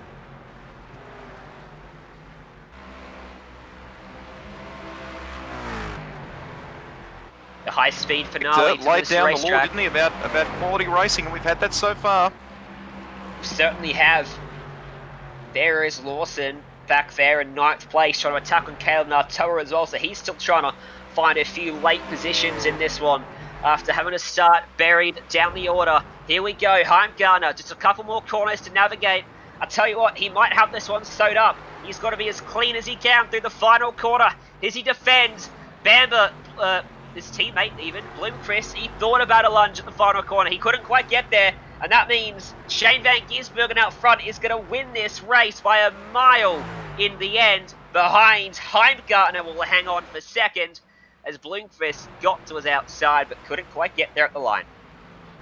Well, what happened in that first heat for Shane van Gisbergen, using the brains, pulling over and allowing himself to drop from first place down to 7th position, putting him in the best opportunity to take this one out. You can see that, one, he's an amazing driver when it comes to V8 supercars, but he's possibly even better in sim racing. He knows the rules and he knew exactly what he needed to do to take the win tonight. It was a clever play, wasn't it? Well done to McLaughlin, who fought his way to 5th position. And a couple of people commenting on the Racing Local as we just wrap things up here. You know, a nice bit of positivity for Stevens there, and he finished in the top 7. Great recovery from McLaughlin up into 5th place after starting 24th as well. Some great drives throughout the field. What about Ethan Cook from 41st to 14th? What a drive from him. New Zealand saloon car driver out of Gisborne, New Zealand. Ransley's the one that I think is a pretty spectacular drive. He's the only non-professional driver. Races a GT86, but the only non-professional driver, so well done to him.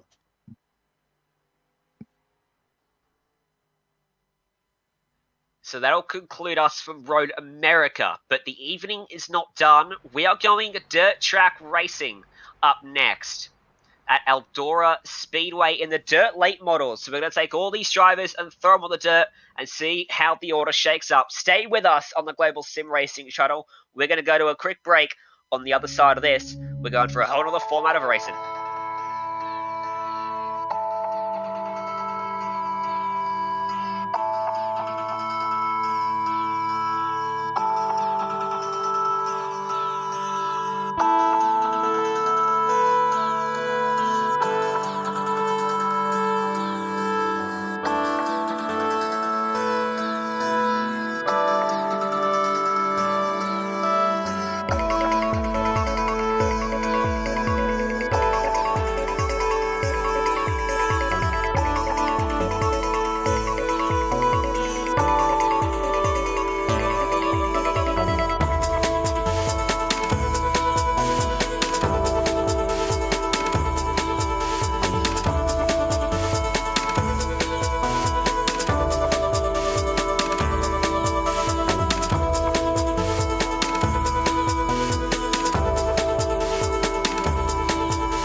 Welcome back to the Global Sim Racing channel. We are racing local, here to support local businesses right across New Zealand.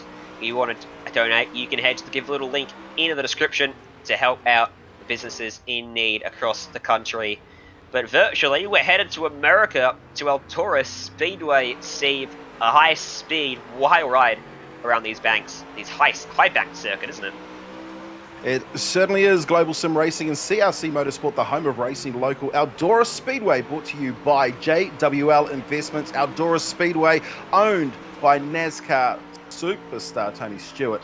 And what a location it's going to be tonight, where we will see the dirt start to grow before our eyes. It's going to start heavy underfoot with lots and lots of grip before starting to slicken off. The track will turn to glass, and it's going to be slide jobs city, Ryan. It is, and these cars are a completely different beast to drive, Rusty, than the ones that are in high downforce, fantastic braking, lots of grip, to completely sideways for the entire lap. A lot of horsepower underfoot with these machines. Could you diametrically opposed? I mean, the dirt light models, 700 horsepower. And we've got a really compressed format for this too. We're going to keep you busy. If you're watching on the Racing Local Facebook page, got a string of heats, a C main, a B main, and then the top 22 will fight it out in the 30-lap main event. Well, the late model's very, very different to the New Zealand Super Saloon cars that we're used to seeing around these 27 Speedway New Zealand sanctioned tracks around New Zealand. They're essentially drive off the right front tyre. When they get on the gas, when these drivers are hitting the gas hard, the car instantly lurches up in the left rear with the two arms on the left birdcage dragging the diff forward on one side, pulling the car into the turn. They basically steer the car off the throttle as the back starts to lurch, bringing that rear steer into play. It's more the chassis, isn't it? It's certainly one of my more enjoyed. I like going sideways. I'm a big fan of Speedway. I'm a big fan of drifting. Having Mad Mike and Darren Kelly here is pretty great. But a couple of the names that we saw last week doing a great job. Braden Davison was one. He won the feature race. One of the drivers, actually, who is now in race control, Xavier Simmons, was the highest sim racer. He cruised for Sam Waddell. Sam Waddell, another name, is a current New Zealand Super Saloon car champion. And then we've also got names like Christian. So we've got Christian Hermansen. Aaron Humble. He's a driver in a TQ. We've got many drivers that are used to playing on the dirt here in New Zealand. Will they rise to the top tonight? We're going to find out after a few heat races and then 30 laps time.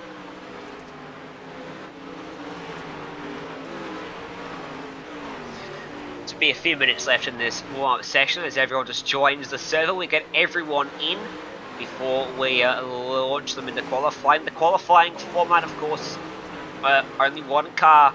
Well, everyone's on track at the same time, but you can only see yourself when you're out there, so you're not affected by anyone else out there.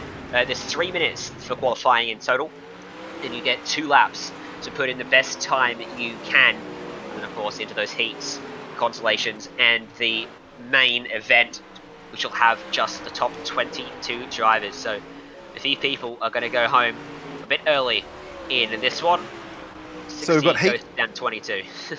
So we've got 4 heat races, each of them 8-lap races with 15 drivers in each. It's going to be a fun ride out there as we see a couple of cars over-rotating out there. Now, we talked about the C and the B main. If you're a Speedway fan, we're going to call those a repecharge. We'll call them a C and a B in the show, but they're essentially a repecharge. One will be basically the left-hand side of the grid, and the other one's going to go the right-hand side of the grid. There's going to be the top 3 from each of the C and the B going through. So in normal Speedway terms, we see a C main. You'll see the top drivers go off the back of the B. So we call them in a C and a B in iRacing, but for the New Zealand purists of Speedway, we'll just refer to them for you right now as a repecharge. So looking at some of the names that we see, Stevens up there, Sam Waddell, He was right as far back as you could go. He's a New Zealand Super Saloon Car Championship in the JWL Investments Hypermac. He's running in second place. Well, that's just on the screen at the moment. Payne, Hermansen, Gisbergen, Gisbergen, Ethan Cook. He's a saloon car driver out of Gisborne. See the temperature too. 23 degrees track temp, so pretty cool as well. So certainly not as much rake as we see in the track from maybe Knoxville. Knoxville just seems a little bit more banking. I've certainly done a bit of sim racing on this track myself, and it's a lot of fun to be out on. Legendary venue. Yeah, of course, the venue owned by Tony Stewart, the NASCAR superstar. And big changes to the circuit. There's a couple of, I think this one here is the one that they ran the Australian series on midweek. And if you've been to Eldora before, very, very different. If you were there 5 or 6 years ago, Tony Stewart's certainly not struggling to pour the money in. Certainly not. It's probably one of the more famous racetracks, I think, out there. Probably helped as well by the fact that NASCAR visits it each year, with the Truck Series hosting a round of their championship on the dirt, the only dirt race in NASCAR's top 3 professional tiers of racing, which is always a wild event to see and helps bring some of the fame and acclaim to this racetrack. It was one of the tracks added in as part of the initial release of Dirt on iRacing. And with that, all the little features that you might even think about, such as I mentioned this last week, guys, with the dirt flicking up onto your visor in real life. You might think that won't be an issue in sim racing. Well, in iRacing, it still is. And you've got to set a button to tear off that visor. You got unlimited tear-offs, but if you forget to set a button, well, at the end of the feature race, you might be in a little bit of strife, and your vision a bit blurred by some of that mud up on your screen. And it's not nice if you do get a face full of clay. So you have the tear-offs on the side. They're normally on, depending on what side you drive on, but when I used to race stock cars, and I would have the tear-off on the right-hand side, and you just literally pull it off, and then you've got clear vision again. As your face gets covered in terracotta, clay, or mud, again, you just keep on pulling them. If you pull too many, though, you've got nothing left, and it can be a very blinding ride for the rest of the race. Thank you to the Giltrap Group supporting the series, Racing Local, and we've got some sponsors that have come on board for each of the categories tonight as well. Pam's Finest supported the Riley Daytona prototypes, but for the dirt late models here at Eldora, JWL Investments. Thank you very much.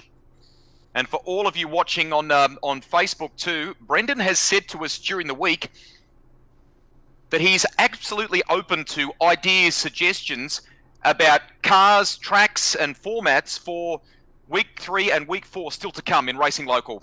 Some suggestions, fire them in on the comments. Slight caveat, guys. Remember, they've got to be available in iRacing. You can look up the iRacing tracks that are in the service up on the internet. Same goes for cars. There's 4 formats of racing in iRacing. Road and ovals, or speedway, which we've seen today, but also rallycross and oval racing too, like your NASCAR style, IndyCar style stuff. So that's what's available to you. If you request wet weather, unfortunately, that's not quite an iRacing. The reason for that is because technically, to do it at the level of detail that iRacing does their simulation is incredibly difficult for them to implement. But qualifying now is underway. Just to finish off that point about rain, I hear it's been in the works for quite some time, and maybe one day in the future we'll get it. We'll get it one day, is what I've heard, but no idea on terms of timeline there, so don't go requesting that, but everything else, go wild. Can't wait to see what some of those suggestions are. As qualifying now underway, look at the number 8 Cream Insurance machine there. That's James Watson. Well, James Watson, I'll show you, have a look at this car here. So the whole car rocks on over. You can actually see in the graphic there, the whole left front tyre. So he comes into the turn, the left front tyre, rear tyre, actually sucks all the way forward towards the cockpit, and that's what steers the car around. So watching the likes of McLaughlin during the week, he was doing some practicing at, I think it was Bloomington Speedway, and struggling with an American in second place, certainly paying out of him. So if you watch Scotty Mac's Twitch feed, that was certainly entertaining. A few of our drivers are streaming on Twitch this evening. Scott McLaughlin, probably one of the most notable ones. He's got over 1,000 people watching him, I do believe. Tom Blomqvist goes up into 12th place with his lap. Sam Dunstall was first, but Liam Lawson knocks him off and goes straight back to the top.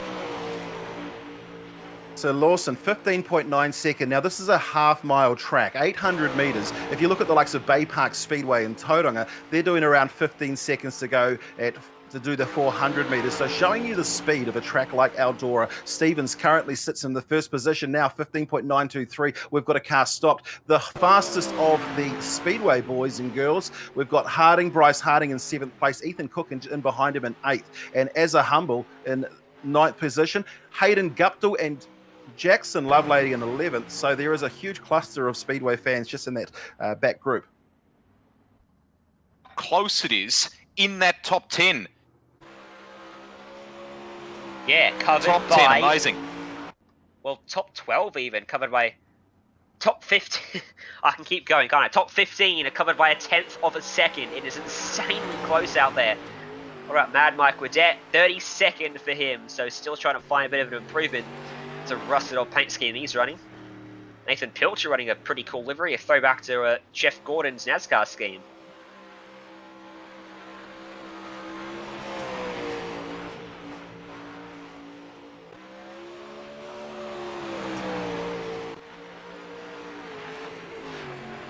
Bit of a tank slap coming down to the front straight across the start-finish line.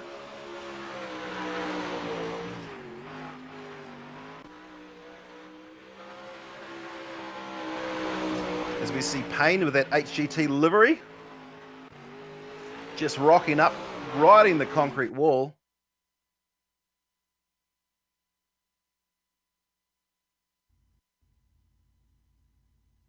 Ryan, we have to talk about this. Look at that crowd, side by side by side. No COVID issues here in iRacing.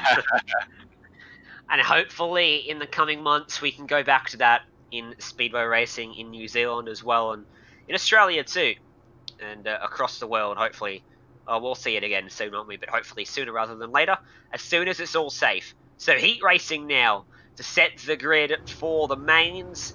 14 cars to heat number 1. Top 4 will go straight through to the feature. Daniel Stevens and Shane Van Gisbergen on the front row. You can see the order on the left-hand side of your screen. Brayden Davison and Jaxon Lovelady behind them. Mitch Fabish, Brendan Partridge, James Anderson, Chris Vanderdrift, Mike Whitted, and Marco Gilchat, your top 10. Heimgartner, Humphreys, Calvin Quinn, and Sam Waddell running out the top 14. Who stands out to you there, Rusty? Oh, particularly of those that have got some Speedway experience and those that have got experience in sim racing. I just love the mixture here and the fact that you don't have the guys that were necessarily dominating, with the exception of Shane Van Gisbergen when we were on the track there before, and now we're on the dirt. He's still looking strong. It's going to be great, this.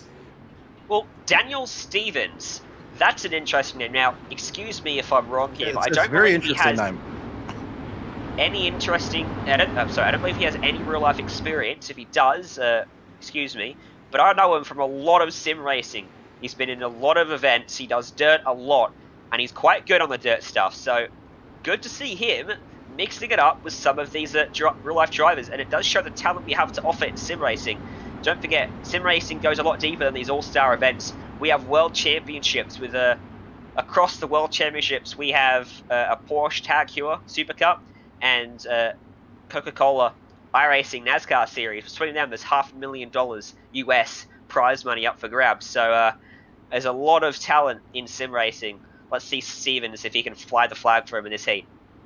We can see the 591 on the side of the car, and sitting in the third row, a nod to Wayne Hemme, the Master Blaster himself, New Zealand super stock driver, and an ugly start, but we are on the loud pedal straight into turn 1. Gisbergen had an awkward balk off the outside. It checked up the 41 of Lovelady behind him, but he's got it gathered up, and he's trying to fight back now. Stevens will lead them for lap number 1. Van Gisbergen behind him. Reid Davison, 3rd place, trying to work the low line at the moment. It's Fabish behind in 4th. They're still battling for 5th there. They were almost 3 wide from 1 and 2. So it looks like a rise of the Speedway boys. We've got Van Gisbergen sitting in 2nd. He started his life in Speedway, but Brayden Davidson in the CRC machine running in third place. He won the feature last week at Knoxville, as we've seen a couple of cars come a gutser further back coming out of turn number 2, but still hard on the gas, and it's Stevens who leads, running the high line. We've got Van Gisbergen now tucking in behind, and he'll try to pass on the low side. Davison will just be watching what's happening up front as we ride the wall cam. Davison just scuttles past the concrete. Dead is inside the top 10. That's a nice performance. And who was the big loser there in that moment in the background there before? Was it Fabish from he's a great Speedway family in midgets. Yes, certainly is. Mitchell Fabish and his father. We've got the Tony Fabish and many other drivers in that Fabish name. We're riding on board with him at the moment. He's got the 591 on the side of it. The Red Walker pilot Wayne Hemme, part of the Red Walker Motorsport team. So he's running the livery, or running the number for that, on that side of that car at the moment.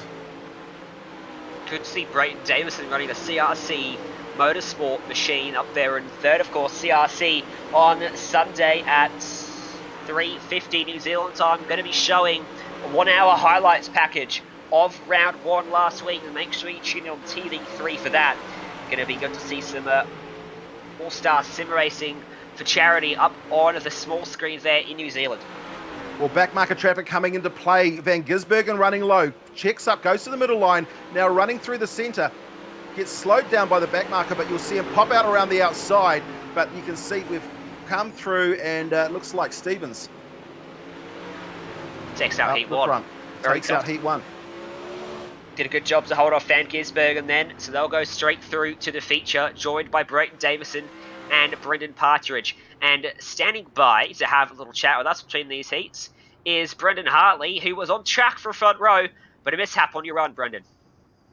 Yeah, I was, well, anyone who's not familiar with iRacing, if you have any incident point, which means a touch of a wall or a clip of the grass, and your lap's not counted, I actually clipped the wall across the line, so both laps were actually disallowed. Yeah, it looked like I've actually been doing quite a lot of practice for the Speedway, to be honest. I'm almost converted to a dirt dog. I really love it, but anyway, I'm starting off the back, so I'll try and come through as much as I can. It's been some good racing though. I've really enjoyed it. I got spun around in the feature before, but had a really fun heat battling a few of the guys, and yeah, I hope everyone at home's enjoying it. In this, I mean, it's been. You must be stoked with the way that it's gone. Yeah, I mean, just to see the names on the grid and to see the enthusiasm for this week, you know, I'm not saying we had to beg everyone to come last week, but you know, it was a bit of a sell. And this week the phone was ringing. Everyone said, "How do we get involved?" And it, you know, all the pros wanted to come back. And look, it's meant to be a bit of fun. You know, obviously everyone wants to win as well, so there is a serious element to it. But I think everyone realises that we are raising money at the same time, which is the most important thing. Yeah. Look, I'm not going to lie. Everyone that wants to win, including me, it's going to be hard off the back, though. Brendan, Steve here. Your father was a 2NZ in the Super Saloon class, very similar to these ones here. Did he teach you a thing or two, or give you any pointers coming into tonight? Well, he'll be disappointed with that. Starting off the back, but yeah, I think he's pretty much driven anything with 4 wheels. And some of my earliest memories are actually watching him at the Speedway. And I can't remember exactly what car it was. I remember it being yellow. Yellow Rover. Yellow Rover. Oh, red or yellow Rover. You're right, mate. You've done your homework. Wish I could say I've done my homework. I'm just that old. As we see the race down to the first turn. 8 laps the distance. And you can see 2 make it 3 wide coming down into turns 3 and 4. It's Lawson who leads the way. We've got Ransley in behind it. Ethan Cook, the Speedway driver. Here comes Scotty Mack. They're sitting in 4th place.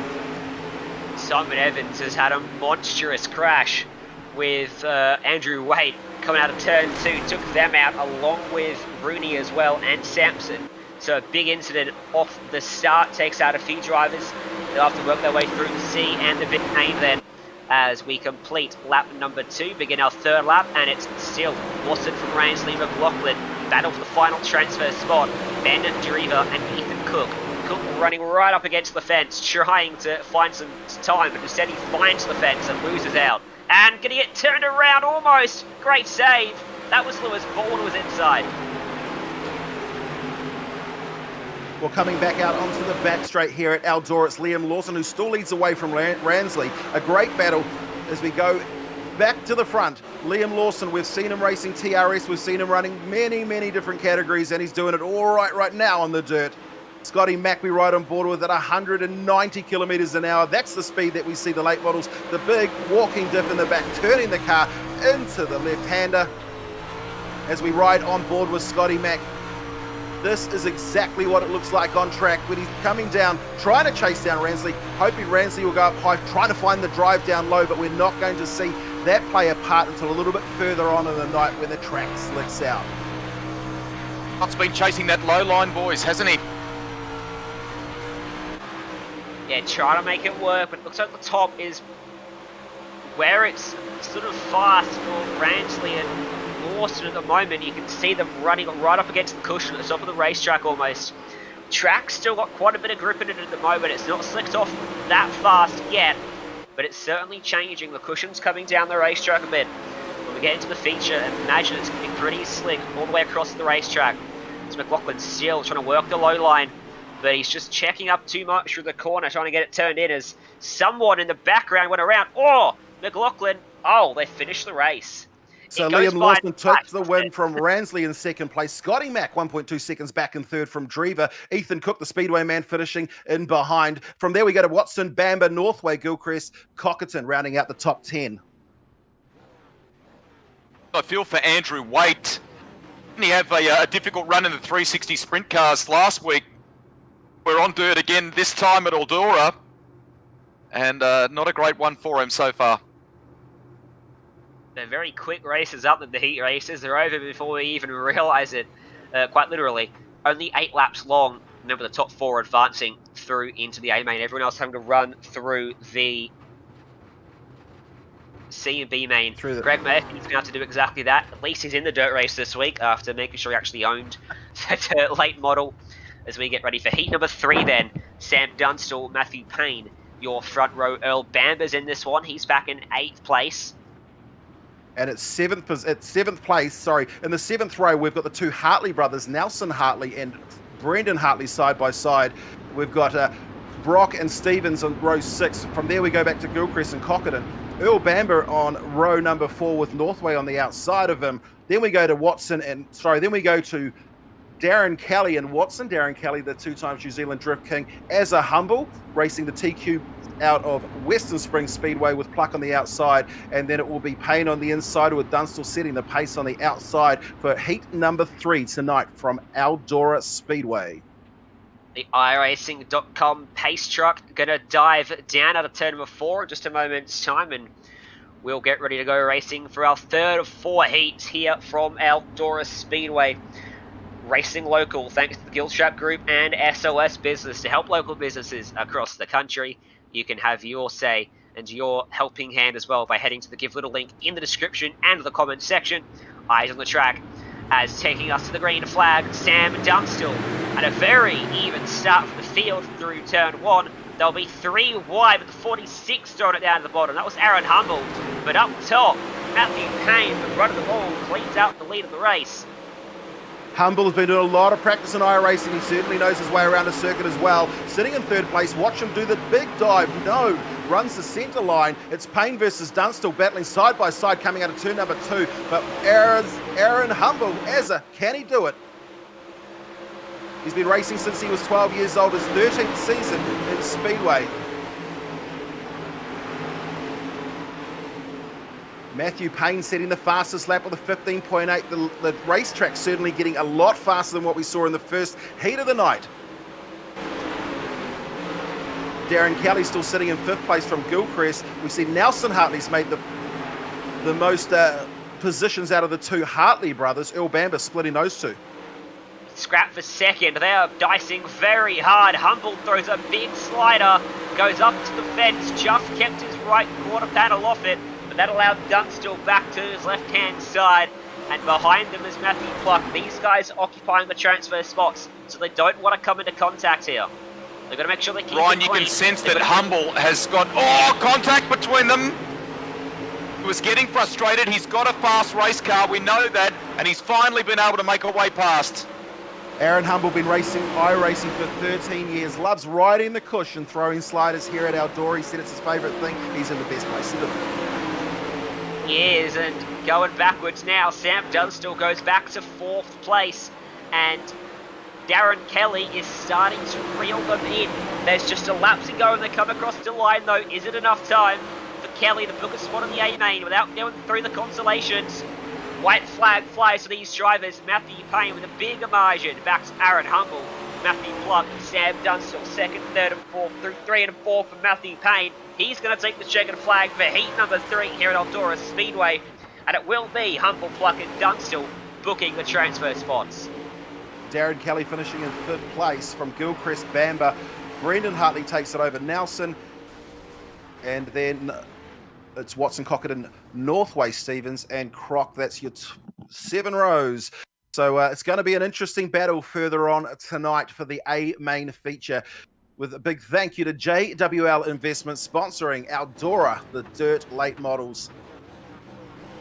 Your starting lineup for heat number 4 then. Harry Edwards and Bryce Harding off the front row. Guptill and Blomqvist behind them. Christian Hermansen, going to see how he goes from 5th with Mitch Evans alongside him. Brendon Leitch, another good sim racer, back there as well. Nick Cassidy, Tom Alexander, your reigning Super Ute champion, back there in 10th. And Hayden Paddon going from 14th place on this one. We got Harding, he's a Speedway boy. We've got Guptill as well, Hermansen.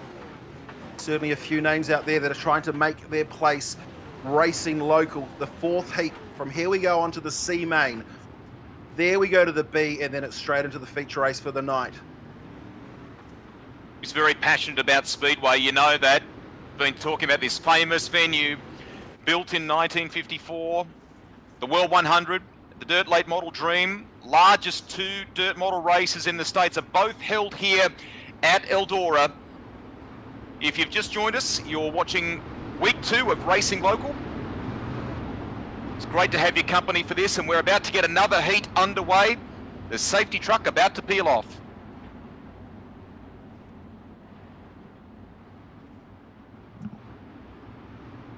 Well, side by side, down the back straight here at Eldora. 8 laps the distance, 15 drivers, 4 transfer spots to be taken into the feature. The rest will have to come out of the C and B mains as we see the pace vehicle make his way to the infield. The green flag drops and we are racing straight down into turn number 1. It's 4 wide as we dive in here at Eldora. Turn around. Your pole sitter up into the fence, onto a split in turn 1. They were 4 wide on approach and that did not work out. It was never going to work out. So the 66 of Harry Edwards out of this heat. Well, it'll be Harding who leads the way from Hermansen. A couple of Speedway boys with Shane O'Connor in behind in 3rd place. Guptill rounding up the top 4. All Speedway boys, they have done their practice and they're bringing it tonight for Racing Local. Oh, there's a big wreck. 4 cars spinning, 5 cars, 6 cars on the main straight. And a big incident in the battle for the final transfer spot. Nick Cassidy emerges in the 4th place. The rest of the field pretty much involved. Well, no caution lights here for the 4th heat of the night. So as Harding who leads away from Hermansen, O'Connor and Cassidy. Williams drops back. We've got Bamber and Paddon in the 7th position. Great job by Nick Cassidy. Had a nice win out of that, didn't he? So Hermansen, we haven't spoken too much about him. He's been involved in the organisation of this series as well with the Hartleys, the Vanderdrifts and the Tomlinsons. Well, Bryce Harding out of the Waikato. He's got Hermansen, a 3 times New Zealand mini sprint champion, and Shane O'Connor sitting in 3rd. Edens Williams has come through into 4th place. Will Bamber dropping back. To Cassidy because he was in that 4th spot. Take a look at the car of Aaron Williams that he's got underneath him. It is torn up. He was involved in that big incident on the main straight just past the start and finish stripe, and his car is looking a lot worse off for it, but somehow he's just got enough pace to be in that final transfer spot. But Will Bamber is much quicker than him. He's trying to run him down with just a lap to go out there on the racetrack. Can he get there? See a huge amount on the radar last week of Hayden Paddon, who's been a star on dirt in rallying, doing a nice job in position 7 at the moment. Hayden Paddon 3 point. Oh, slides underneath, hits the concrete on his way through for the 48 car, but it will be Harding who takes the win. Hermansen finishing in second position from Shane O'Connor, Williams, Bamber, Evans, and Paddon in that 7th spot. Top 4 going through, so that'll see Bryce, Harding, Hermansen, O'Connor, and Williams making their way into the A main feature. So now we have the C main. It is 12 laps long, and 3 cars are going to advance straight through to your feature event. Everyone else can pack their bags and go home. Some of the names lining up in the C main are Andre Heimgartner. He's got the pole for this one. Chris Vanderdrift, he'll be starting from 5th. Brendon Hartley from 8th. Mad Mike from 9th. Earl Bamber from 10th. A lot of really big names back here in the C main. For the Speedway guys, you'll see Sam Waddell sitting in 3rd position on the 2nd row. He should have Darren Kelly on the outside of him. I can't see the car there. Nelson Hartley, Brendon Hartley. There's a few names, as you've said, Ryan. Slightly longer race, but a few more cars to deal with. The guys at the back have really got their work cut out for them. There's going to be no cautions until we get to the A main, the feature event. So still, if there's an incident, you don't back up the field. We stay green right through from green flag to checkered flag here at Eldora Speedway. C main now, we'll have a B main, and then we'll have a 2-minute warm-up before the main event.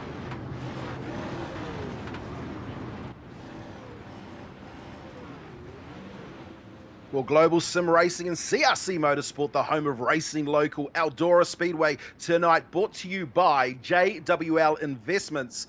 JWL Investments, Dean Waddell, a former New Zealand Super Saloon Car champion. He'll be watching his son Sam Waddell sitting on the 2nd row of the grid. It's Andre Heimgartner on the outside of row number 1. Will set the pace with Gilchrist on the inside. Waddell, Darren Kelly, Chris Vanderdrift, Nelson Hartley, Anderson, the second of the Hartleys, Mad Mike Waddell in 9th place with Earl Bamber on the outside of him on row number 5. 12 laps of distance. 22 cars should be taking the track tonight for the C main. We look to the flag stand. Barney, the flag man, up there, getting ready to wave the green flag then.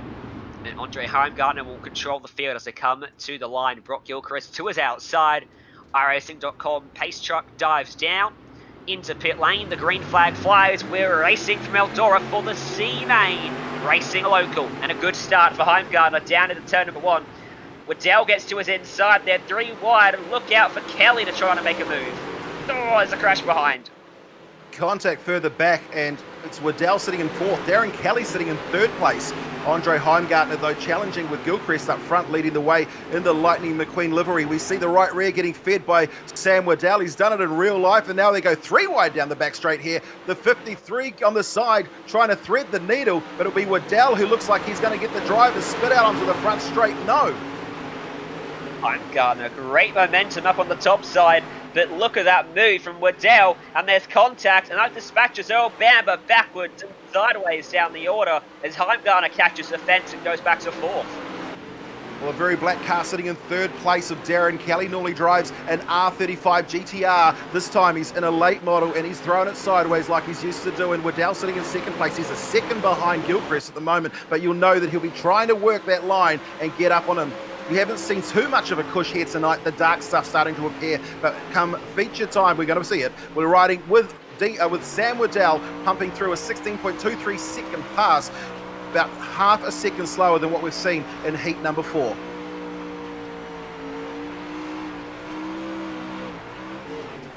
So still riding on board as another car over rotates. It's Gilchrist, Waddell and Darren Kelly. Waddell pumping through another fast lap, quick lap in the C main, wanting to make sure he can take that transfer spot into the A main coming up in a couple of races time, but Gilchrist doing it all the right way at the moment, running in 1st position. Last lap of 16.5. Sam Waddell, 0.1 of a second back, and you can see almost comes around the outside, pushes down on the inside, tries to slide it up. We'll see the rubber doors. Sam Waddell, he's got the JWL Investments machine, and you see the slider coming out onto the back straight here at Eldora. Gilchrist sitting in 2nd place now as they come back through onto the front straight. That was a great switchback from Gilchrist. He's got no momentum down low anymore. And Waddell round the outside cleans up the lead of the race. And Gilchrist can't fight back as the gap grows longer now between them. They'll still transfer to the A main though, as long as it stays this way, along with Darren Kelly in third. Heimgartner desperately trying to chase him down, but he's too far back at the moment, on board with Gilchrist. As we ride through the corner, a couple lapped cars in front, they're going to have to be careful of them if they get there. That is William Humphreys and Marco Giltrap. William Humphreys, a former New Zealand Superstock champion, racing for the mighty Palmerston North Panthers. He'll know how to move somebody out of the way, but he gets out of the way himself for Sam Waddell, hits the concrete on his way through. Waddell, though, doesn't get caught up in that blue. Gilchrist running in second, and Darren Kelly still sitting in third, having his best race of iRacing Racing Local. Final lap though for these drivers in the C main before they head through to the feature. Sam Waddell comfortable out front now as he comes. Sam Waddell fires out of the final turn, down the front straight, and will take the C main. Gilchrist comes home in second place. A great drive by Darren Kelly sitting in third. Heimgartner in fourth, and it will be Watson, Vanderdrift, Mad Mike Waddett, and Fabish. A few cars over-rotating as they come through onto the back straight to finish. Well, that is going to set ourselves up for the B main coming up next. What a drive by Sam Waddell, Ryan. My question is, what happened to Rusty? Here. There you are. We didn't get a word in there, did we? I just got a little bit quiet while we've been watching some of the racing action, but I tell you what, the onboard on second position there, just how beautiful was the throttle control. Car set up really nicely. It is a fixed setup too that these drivers have got out there, so that means that Brendon Hartley, whoever's responsible for putting the setup to work, is worked on it, find out what's worked, and they've set that to everyone. So everyone out there is running the exact same setup, and it means that the results are, well, largely just mainly down to pure driver ability. You can't blame the tools underneath you. So Ethan Cook on the inside of row number one for the B main. Ethan Cook, a well-known saloon car driver here in New Zealand, races out of Gisbergen, the New Zealand champion in the saloon car class currently, or last season. Certainly enjoying his time behind the wheel as part of the GSRC Global Sim Racing channel. Of course, mixing it up with CRC Motorsport for the home of Racing Local. Eldora Speedway here tonight, with big thanks to JWL Investments in Tauranga. Look out for Greg Murphy from 9th place in this one, so he might be able to get up inside the top 3. Hayden Paddon from 6th place as well. So a couple drivers that might be able to come through. But Cook, Bamber and Ball looking to finish exactly where they started, the top 3 spots here, as the pace truck is going to get on out of the way. Let's go racing for the B main. Green flag in the air and a good start for Ethan Cook. Will Bamber checked up the outside just a bit. Lewis Ball on the inside, just tagged the fence, slides up into Bamber, and now Mitch Evans gets underneath both of them. Well, it's Ethan Cook who leads the way. He's got Evans in behind. Big news, though. It appears that Sam Waddell's game is frozen. He may not have qualified. So back to the B main, though we go, though. Ethan Cook, the New Zealand champion in the saloon car class, doing a great job up front, but Mitch Evans trying to chase him back. The professionals making their way to the top. It looks like Mitch's brother Simon is in the thick of battle with Greg Murphy. Position. Oh, there's a crash there on the inside and another crash. Brendon Leitch goes around up on the high side. Connor Adam, Matthew Leverage and Tom Alexander all side up into the fence in unison as well. And that leaves your top 3 are Ethan Cook, Mitch Evans and Lewis Ball. Looks like Greg Murphy was caught up in that crash as well. Yeah, Murphy dropped back 15 seconds. So it's Ethan Cook up the front, though. Mitch Evans, Ball in 3rd place from Harker. 5 seconds separating 1st to 5th, with Will Bamber running in 5th place. It's the fastest laps off the race, guys. It looks like Mitch Evans with a 16.202. Doing quite well, isn't he, there in 2nd place? As behind him, there's a big battle for 6 between Tom Alexander and Harry Edwards. Looks like Alexander's lost the spot there. Matthew Levisage just behind them as Alexander goes to the big slider up in front. Goes to the top of the track, and Edwards comes back at him on the low side. Will Bamber just in front as well. He goes for another slider, and they make contact, and they both spin in the middle of the racetrack. And Alexander just misjudged it, got into the left rear of Bamber. So it's 5 laps to go. Ethan Cook still leads the way. Half a second gap between Evans and Ball, running in second and third position. That's the battle on the track at the moment. Eldora Speedway bringing the action. Ethan Cook putting the fastest lap with a 16.2. It looks like it's all his at the moment with 4 to go. Mitch Evans now 2 seconds back. And Harker makes his way up into position number 3. Ball dropping back. He's still got Edwards and Levisage out of Christchurch running in 6th place at the moment. 3 to go. Contact with the wall as we slide down that inside line. Crossing the start-finish line, diving into turns 1 and 2 again. The gap getting bigger and bigger. Harker. Battle for 3rd place, the final spot inside the feature. Harker and Ball battling away. Harker just took it away with a bit of contact with the slide job, and final lap is now falling back as a result. It's the final lap for these drivers. It looks like Harker may have just snagged himself a spot in the feature, as out front, Ethan Cook all by himself. He takes the checkered flag, and he is into the A main with a victory in the B main. Mitch Evans will be 2nd, Reid Harker in 3rd.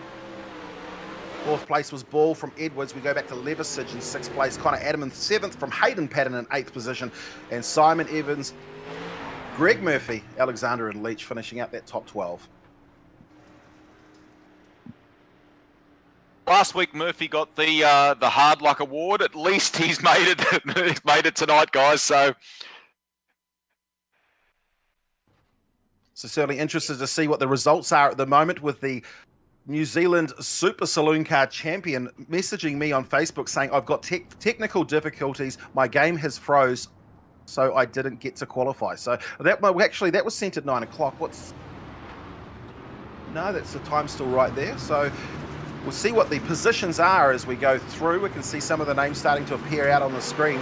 Are we going to see a Scott McLaughlin, Shane Van Gisbergen, Liam Lawson, the best of the best up the front? Or are some of these Speedway boys, maybe Darren Kelly, are going to come through and challenge them? Well, it's the sim racer showing them all up. He's got the pole for the feature, Daniel Stevens. Lawson and Payne is back 2nd and 3rd. Van Gisbergen from 5th. McLaughlin's all the way down in 11th place for the start of this one, so he's got some work to do. Now, we are going to have cautions out for this feature event, so if there's an incident, we'll back the field up, won't let the wreck get too big, and it will allow the leaders to probably keep their nose clean, because I doubt they'll get round to lap anyone before a caution comes out. 30 laps on the clock for our final event of the night here at Eldora Speedway. Well, we can tell the man that sits on row number 1, Daniel Stevens, that Stephen Daniels is his new biggest fan. He's got a great couple of names, I must say. And now that's only just occurred to me, and now I'm going to get very confused. I thought your name was Daniel Stephen for a while, Steve. It's fine. It's fine. We got Daniel Stevens on the track. We got Steve Daniel up in the booth. I'm going to try to keep those names as far away from each other as possible throughout the rest of the evening. Just go easy on me, guys. The grey matter won't be able to keep up with that. But we've just had a quick message as well from Dave Turner. He's well known in motorsport TV circles. He says, boys, that the first post-COVID race for Eldora is actually a late model race, June 4th to 6th. Absolutely. The dream here at Eldora, one of the biggest races in the calendar in America for these cars here. The dirt late models, and they are super fast. We're going to see the rubber start to go down as we go into 30 laps. 30 laps or 25 minutes. Top 22 drivers go through. It's Daniel Stevens on the inside of row number 1. Liam Lawson on the outside. We go back to Payne and Harding. Shane Van Gisbergen on the inside of row 3 from Ransley. As a humble on the inside of row 4 from Christian Hermansen. Brent Davison, Scott McLaughlin, your top 10. So McLaughlin's 10th, not 11th, as I said. Matthew Pluck, Shane O'Connor, Brendan Partridge, Ben Drever, Sam Dunstall, Anton Williams, Sam Waddell, Ethan Cook. Looks like Waddell is going to take to the start here. Ethan Cook, Brock Gilchrist, Mitch Evans, a long way away from Formula E out here on the dirt. Darren Kelly and Reid Harker, your 22 car field. The people that advance to the B and the C, they have to start towards the back of this one, so they've got their work cut out for them. But it's not over with yet for these guys. They're still in this race, and anything can happen. Anything can happen, and it normally will. Just going to say, boys, this is quick moment to say a shout out to everyone who's watching on the Racing Local Facebook page. Thank you for your support. It's great to see these big name Kiwi racers supporting local businesses that need that right now.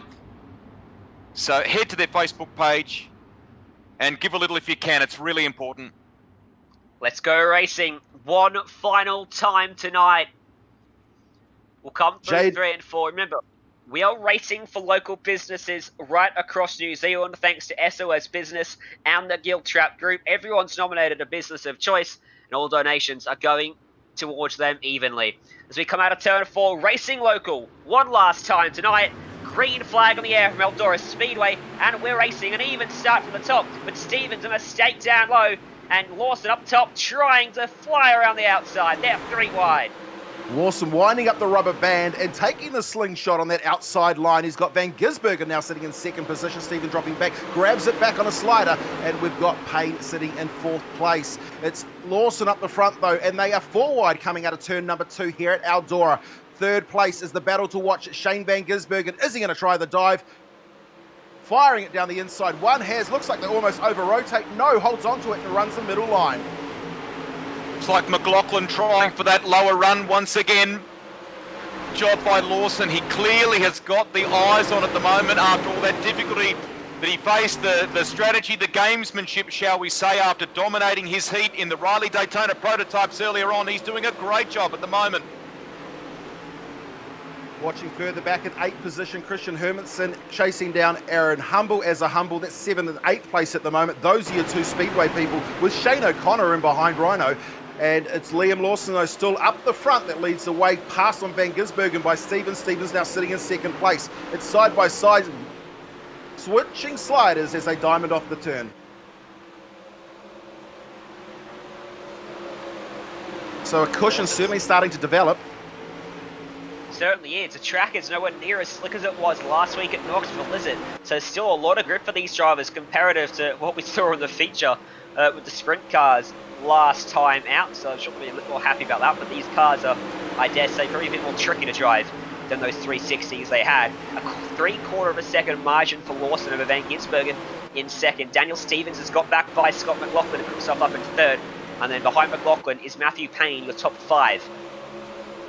Watching the move of Sam Waddell. He started further back in the grid, sitting in 7th place right now. Made a couple of passes on Hermansen. Hermansen grabbing it back though as we ride on board. Hermansen's in the 48 car. There's the 18 of Sam Waddell, your current New Zealand Super Saloon Car champion, trying to dive down the inside. Will slide up and check up in front of Hermansen. Hermansen though, can he fight back down the inside line as they come through into the turn again? Hermansen does. McLaughlin sitting in 4th place. He's chasing. Oh, we've seen Hermansen has gone around, and we'll have to get back on the gas again. Hasn't brought on a yellow light, so he's got a lot of work to do. Steve, I'd want to have a look at the replay on that. Did he just run up right up high beyond the cushion, clip the wall, and then it went south for him? Well, Christian Hermansen, as we see, rides up. We can see Sam Waddell switches up. Goes to switch underneath. Sam Waddell, Christian Hermansen side by side. And Hermansen comes through and bang, hits the concrete, almost rides up and over. What does Christian Hermansen and Eldora's concrete wall have in common? What does Hermansen and the wall have in common? They're best friends tonight. So riding, this is P4 at the moment, which is Payne. McLaughlin. Stevens in there. McLaughlin running in 5th place. He tries to dive that inside line. Found a bit of grip down low as we see another car contact made side by side. Again, down the front straight past the start-finish line with Lawson still leading from Van Gisbergen. McLaughlin now sitting in a good 3rd position. These drivers are hitting the concrete everywhere tonight. Eldora not being kind to the body panels. It isn't. Van Gisbergen starting to run down Lawson. Remember I said it was 3/4 of a second. It's under half a second now between them. In fact, it's 0.3 of a second. He's catching him at quite a rate of knots, riding it up against the fence, trying to wall ride as much as he can without getting up in there and damaging the car. He goes to the low entry to turn 2 this time and whacks the fence in the middle. That was a mistake on his part, wasn't it? Certainly would have wanted to bend the bird cage on the right rear of that car there, running very little stagger in these late model cars because of the walking diff. The left rear tyre literally lurches forward when those cars rock over and they steer themselves into the turn onto the throttle. Boys, I just want to cast our minds back to last week. Lawson and Gisbergen, McLaughlin. Do you remember them in the Radicals? And they're at the top 3 at the moment in this. Guys with a huge amount of sim racing experience. And coming up underneath them all is that as a Humble sitting in 3rd place. He's the top of the Speedway people at the moment. Look at this wild battle for 2nd place on the track. Or 3rd place, I should say. Humble has it for now. But Matthew Payne up top, he's got the momentum. Can he get to the inside? He can't. He has to lift off to avoid getting in the back of him. Now he goes low, trying to throw the slider. He'll try to slide up in front of him. Van Gisbergen, McLaughlin, they're in the same livery. That's when the confusion's coming in there. McLaughlin is trying to follow him through. They're still side by side here. And here comes Waddell sitting in 6th place. Waddell trying to challenge now. He's got McLaughlin in front of him now. See, Waddell looks up the top. McLaughlin down low. Who's going to have the most drive coming out? Waddell's got great drive, gets the slingshot, and he will be on the battle. Slides down the inside. Sam Waddell, the New Zealand Super Saloon Car Champion, you'll see, checks up though, and he loses 1 spot, sitting in 4th place. Matt Payne still sitting in 3rd. Van Gisbergen having it his way in 2nd at the moment. In defense there, Steve, 10 laps to go. Yeah, 10 laps to go. We are a 3rd to go. Liam Lawson doing everything right at the moment, but there's... Oh, we've got another one. There's 2, if not 3 cars involved. Just getting by the lapped cars coming into contact, and that was very close. It slowed him up, and here comes Van Gisbergen to the low side of the racetrack at Eldora. Takes the lead away. Can Lawson come back at him? There's a car crashing, collected by both race leaders. He shoots over the top, and they both keep going, but that has damaged Lawson's car in a big, big way, and he's going to have to come to pit lane with engine damage. Lawson, he was right up the front, led the majority of the race, and looks like he will be a DNF, but that gives everything to Shane Van Gisbergen at the moment. Matthew Payne running in 2nd place, and Sam Waddell running in 3rd. Aaron Humble in 4th place, takes the pass right now on Waddell. They switch back, but Shane Van Gisbergen... Not sure what happened to the caution flags, but they're not coming out, are they? And they're having to work their way through some chaos out there on the racetrack at the moment. As more battling happening there, almost 4 wide through the corner. That's chaos, really. Well, Silky smooth for Shane Van Gisbergen, though.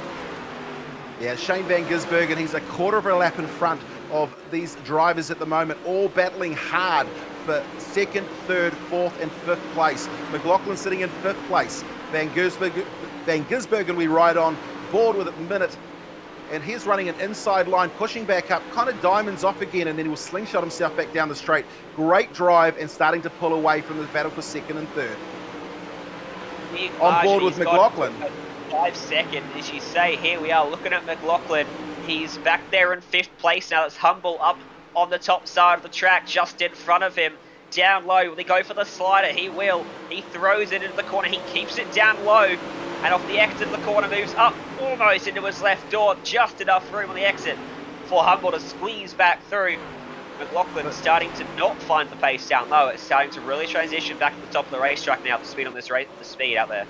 Well, there are 2 laps to go as we ride on board with our leader, Shane Van Gisbergen. Backmarker traffic for Van Gisbergen. He'll look to slide it down the inside. We're on the final lap now for Shane Van Gisbergen. He's firing it around Eldora. Eldora Speedway tonight, brought to you by JWL Investments, as he takes the win. Shane Van Gisbergen takes the win. It'll be Payne who comes home in 2nd place from Sam Waddell as a humble, Scotty Mack in 5th, and Stevens in 6th place. Davison, he won last weekend, finishes in 7th place from Ethan Cook in 8th. Pluck, O'Connor, they round out your top 10. What a race.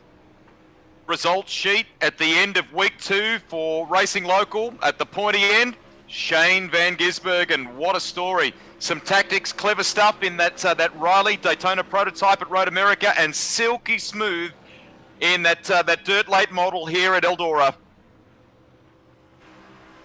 Well, Shane Van Gisbergen going up to the winner's circle.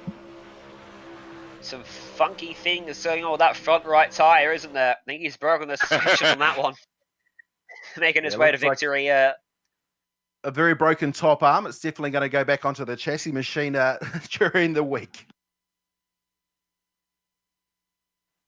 Most certainly. What a fantastic evening of racing once again to put on a show for charity, to hopefully get some donations in for the local businesses that are so in need right now as we wrap things up from Eldora. So your top 10 in the end were Van Gisbergen, Payne, Waddell, Aaron Humble, Scott McLaughlin, Brayton Davison, Daniel Stevens, Ethan Cook, Matthew Pluck, Shane O'Connor. Everyone else finished a lap down and had issues in that feature event. And you can see the Minion Motorsport sits victorious with a fantastic evening of racing for him. Well, certainly a lot of work to do for Nathan Clive, Cam Galley, Kenley Brown, and Xavier Simmons. Not pulling out the yellow lights or the caution lights like we may have expected. We did see a lot of carnage in that race there, Ryan. Rusty. Yeah, but we've had a week of being oversubscribed in terms of people wanting to take part in Racing Local for week 2. We're now effectively at the halfway mark of this series. Cannot wait to see where we're off to and what cars will be in next Friday night. Of course, we don't know yet. I don't believe even Brendon Hartley knows yet. You can drop your suggestions down in the comments. As long as those tracks and cars exist within iRacing, we will certainly consider it. Now, of course, for the people watching on social media, of course, we really appreciate you guys doing that. If you get a chance, chuck a share out there. We need to pump this. We need to get people supporting these local businesses. There are amazing lists of people, and it's great to see the best of the best drivers in New Zealand out there supporting people like Milk Crate, Cable Bay Adventure Park, Metro Paws, Doggy Daycare and Grooming in Hamilton, Autobahn, Da Vinci Pizzeria, Bodyworks Massage Therapy. The list goes on. It's those guys there that we want to help with Racing Local. Well, we're going to have a chat to our race winner here, Shane Van Gisbergen. It's been a fantastic couple of weeks for you, taking out a victory here at Eldora. Fight hard for it, though. Unlucky for Liam, but very fortunate for you. Yeah, hey guys, that was a pretty cool race, or both of them. We were both getting held up a bit by the lappers, and that helped me pass Liam, and then we both got taken out by a lap car, but I was pretty damaged, but kept going, which is awesome. Just to rewind, sorry Steve, just to rewind back to the Road America race, the tactics at the end of the heat race, I'm sure that was planned. It was a very late decision though. Oh no, it was pretty calculated. It was really hard to race. It was so hard with the aero wash, so I didn't really want to start. I passed Andre, which was a cool race with him, and then I was second, I think, so I didn't really want to start 13th for the final. So I backed off because you just can't pass in those cars, and started up the front, which worked pretty good. Giz, Stephen commentary. I'm used to seeing you in the MCA suspension Nissan 370Z, chucking it sideways. Great to see you out there doing it in the late model tonight. Well, Speedway is where I started, man. So still love it. And race it a bit on iRacing sometimes. So it's cool fun. And it's Rusty here, mate. Just a quick one. You came back to New Zealand after the Grand Prix in Melbourne. You've been here ever since, and you're spending a lot of time in that sim, aren't you? Hey Rusty, good to hear you. I'm pretty bored though. I'm ready to get back in a real car, but we got cool stuff going on. Every Wednesday we do the supercars. Thursday we have a fun race, and this on the Fridays now. So it's some cool racing and getting to race against some awesome friends. But I'm pretty bored. I'm ready for the real stuff, but certainly fun. Good we're doing this for a good cause, and hopefully putting on some fun racing for everyone. Shane, tonight you're supporting Big Jim's Garden Cafe. It's great to be behind the local businesses. Oh yeah, we're doing some doing some cool stuff, racing for some cool companies and that. And we're racing as a team. We all got painted up as the same thing. Some of us were good. Some of us were taking out teammates again. But it's pretty awesome. So cheers for Muzz for setting it all up and putting his face over the car, and away we go. If you could choose, where would you like to race next week? Oh man, I don't care. I'll race anything. I think the guys are doing a good job with some fun races, and I'm just happy to be here and turn up, race my mates for a good cause. Well, thank you for joining us, Shane, and I suppose I'll probably talk to you next week, because I dare say you'll be right up the front again. Good luck with everything. Thanks, boys. Speak to you soon. That was Shane van Gisbergen. And we're also going to have a chat to Sam Waddell here, who had a very up and down night, didn't you? Yeah, we had technical difficulties in the in qualifying, which is unfortunate because we were second in the practice, and so that was put us on the back foot starting on 14 for our heat race. Had some technical difficulties, didn't you, though, that Steve was telling us about before the feature? Yeah, actually, as the session rolled over from practice to quali, my game froze, and I was in Discord with my mates, and they all said how they were qualifying, but it wasn't letting me qualify, so I had to exit the game and come back in, and by the time I'd come in, the time was already up, so I never got to set a lap in quali, which was disappointing, as we were second fastest in practice. Sam, Steve here. You ran fourth in the Karting World Championship last year. You're, of course, the New Zealand Super Saloon Car Championship and the champion in the JWL Investments Hypermac. We're here at Eldora, and I'm sure that's a place you'd like to go. I had a chat to your father once about moving you into a super saloon, and it happened. Can we have that chat about maybe getting you into one of these cars real at Eldora at some time soon? I'm sure I'd love you to have that chat with him. The last chat turned out well, so we'll have to see what we can do. It was actually, I was trying to make some plans to go over this year and watch the World 100 and that over there, but obviously with the circumstances, that hasn't been able to happen. But yeah, it's definitely a future goal that I have in mind. Well, a great result for you with adverse conditions. Great for the Speedway guys to shine. Yourself, Aaron, as a humble, Braden Davison, Ethan Cook, to name a few. Yeah, definitely. It's cool to race against these guys like SVG and Scotty McLaughlin, all those big names. And it's cool to race them on circuit racing, and as well, have them come and race on Speedway. It gives us a chance to sort of run at the front because we're not very good on the Tarsio side of things compared to them. But it's nice to race them on our own tracks and what we're used to. Sam, your dad watches your race every time you're out there. He can't talk to you when you're in the cockpit. When you're racing sim, does he come over to you and say, "Hey Sam, try a different line"? Nah, he was sitting downstairs on the couch watching the awesome Sam, live stream. Just before you go, it's Rusty here. Sorry, mate. I'm diving in just quickly. It's a great concept, this, isn't it? And I love the way we're bringing people from all different kinds of Kiwi racing disciplines together. Yeah, definitely. It's an awesome concept that the guys have come up with. Like Brendon and Christian and Chris and whatnot. It's awesome to be involved, and like for us to get to race against the big names of the New Zealand motorsport community. And it's cool to also change up the genres and change the races. Hopefully we can get onto some oval, Tarsio oval as well in the future weeks. But it's an awesome concept. Well, thank you very much for joining us, Sam. Good luck for next week. Cheers. Thank you guys very much. We're going to have a chat to probably one of our most unluckiest people that we've seen over the course of these 2 weeks. Liam Lawson, so much pace, but things just didn't work out.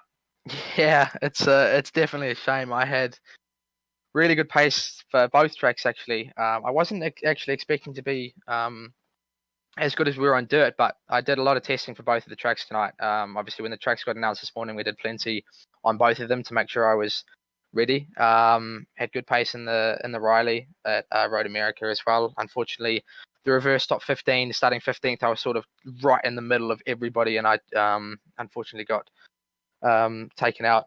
But it's hard to survive when you're in the middle of the pack there. So and then for the dirt race, yeah, it's unfortunate when you get lap cars trying to throw sliders on you. When they're not in the race. It's Rusty here, mate. Just quickly, do you think about the tactics in that Riley race? Yeah, when I crossed the line after winning the heat race, I saw Shane dropping off, and I knew exactly what he was doing, but it was too late for me to do it as well, and I completely forgot about the reverse grid. So it was definitely smart, and obviously paid off for him. So something I definitely have to think about for future races. Still pretty Liam's- handy on dirt. What was that? Sorry. You're still pretty handy on dirt. Yeah, no, actually, like I said, I really didn't expect to have the pace that we had on dirt tonight. That was surprising. The start of the feature race, I was on the right line, which is good. Starting on 2, it means I was up high, which is where the grip was for sure. And I sort of was a bit messy through the first part of the race. And then because I just didn't really trust it, I didn't trust myself, and then I got into a nice rhythm and actually started to put in some nice laps. Just got obviously, it was just unfortunate when I got to the lap cars. Liam, it's Steve here. Quick question, mate. You do a lot of racing, of course. You are part of the Toyota Gazoo TRS Racing Series, a champion. You are striving to make your way to the very top of the sport. Sim racing, a huge part of motorsport these days, though, isn't it? It is, and it's becoming more and more important and viewed as well. Like, obviously, you have the F1 Esports Championship, which is massive, and now during this time off that we have, it's pretty cool actually because sim racing has just been boosted massively, and esports has become such a popular thing that so many people are watching now because there's nothing else going on. So, sim racing is becoming more and more important for drivers to make sure that they're good at, because it's also ways to step into big racing teams if they want you as a simulator driver or something like that. If you're quick in a simulator, it can be really helpful to you. And we wish you all the very best, because it's a difficult time at the moment. We all want to go racing for real again, and you've got a wonderful opportunity for you in 2020. And we hope that while we've got you here as a part of this now, and that's great for this series, that you'll be back behind the wheel of a real race car very soon. Yeah, I'm very excited for that. I can't wait to get back behind the wheel of a proper car. Hopefully that comes sometime soon. But for now, this is awesome for me to do, for us to race against. I mean, look at the grid for tonight's race. Some serious names in here that none of us would get to race against normally. So, yeah, thank you guys for having me. Well, thank you very much for joining us. Best of luck for the future, and hopefully his Formula 3 starts back up soon. Christian Hermansen, one of the men responsible for helping get this whole thing up and running, probably did a better job of that than he did out there on the racetrack today, though, unfortunately. Didn't have the best evening, did you? Yeah, I think I should have done more laps in the sim this week, and possibly less organising of the series. But that's often the way when you're putting stuff together. I've organised stuff for real in the past, and you end up doing so much admin that you sort of come time to strap in the race car, and you're a little bit underdone. But we were going good in the feature and on the dirt just then. I think I was running about 5th or 6th, and then ran out of talent. I think I got a bit excited when I saw the 18 car come down the inside of me, and then it was sort of backwards from there. But still fun night. It's Rusty here. Must be stoked with the fact that you raised 1,000 or thereabouts last week. We've had an oversubscribed scenario leading into Friday tonight. Let's hope we better that mark for week 2. Oh, mate, absolutely. The fact that this sort of started a couple of weekends ago, and it's just growing from, the three of us sort of putting a race together to have a bit of a laugh to, raising over $20,000 in 2 weeks is, it's actually mind blowing. And all the admin that we've sort of put in this week, the 5 of us, myself, Chris, Billy, Sarah, Brendon. It's just the fact that we're out here on iRacing, supporting all these businesses who really need it at the moment is a real kick. Plus, I think as Sam said before, it's a real kick for us Speedway guys to get a few of these tarmac fellas on the dirt, and actually they all had pretty good pace tonight. So us dirt boys have got a bit of work to do for next week.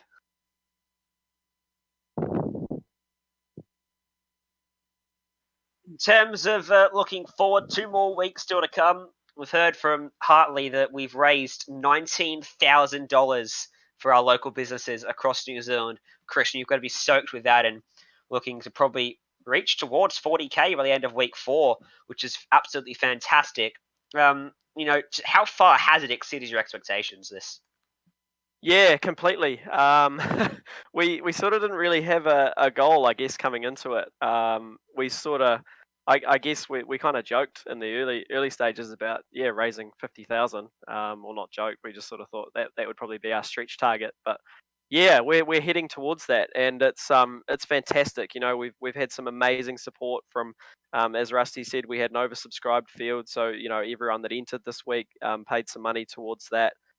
We've had some amazing support from businesses like the Giltrap Group, Red Bull, JWL Investments, Gary Douglas Engineers.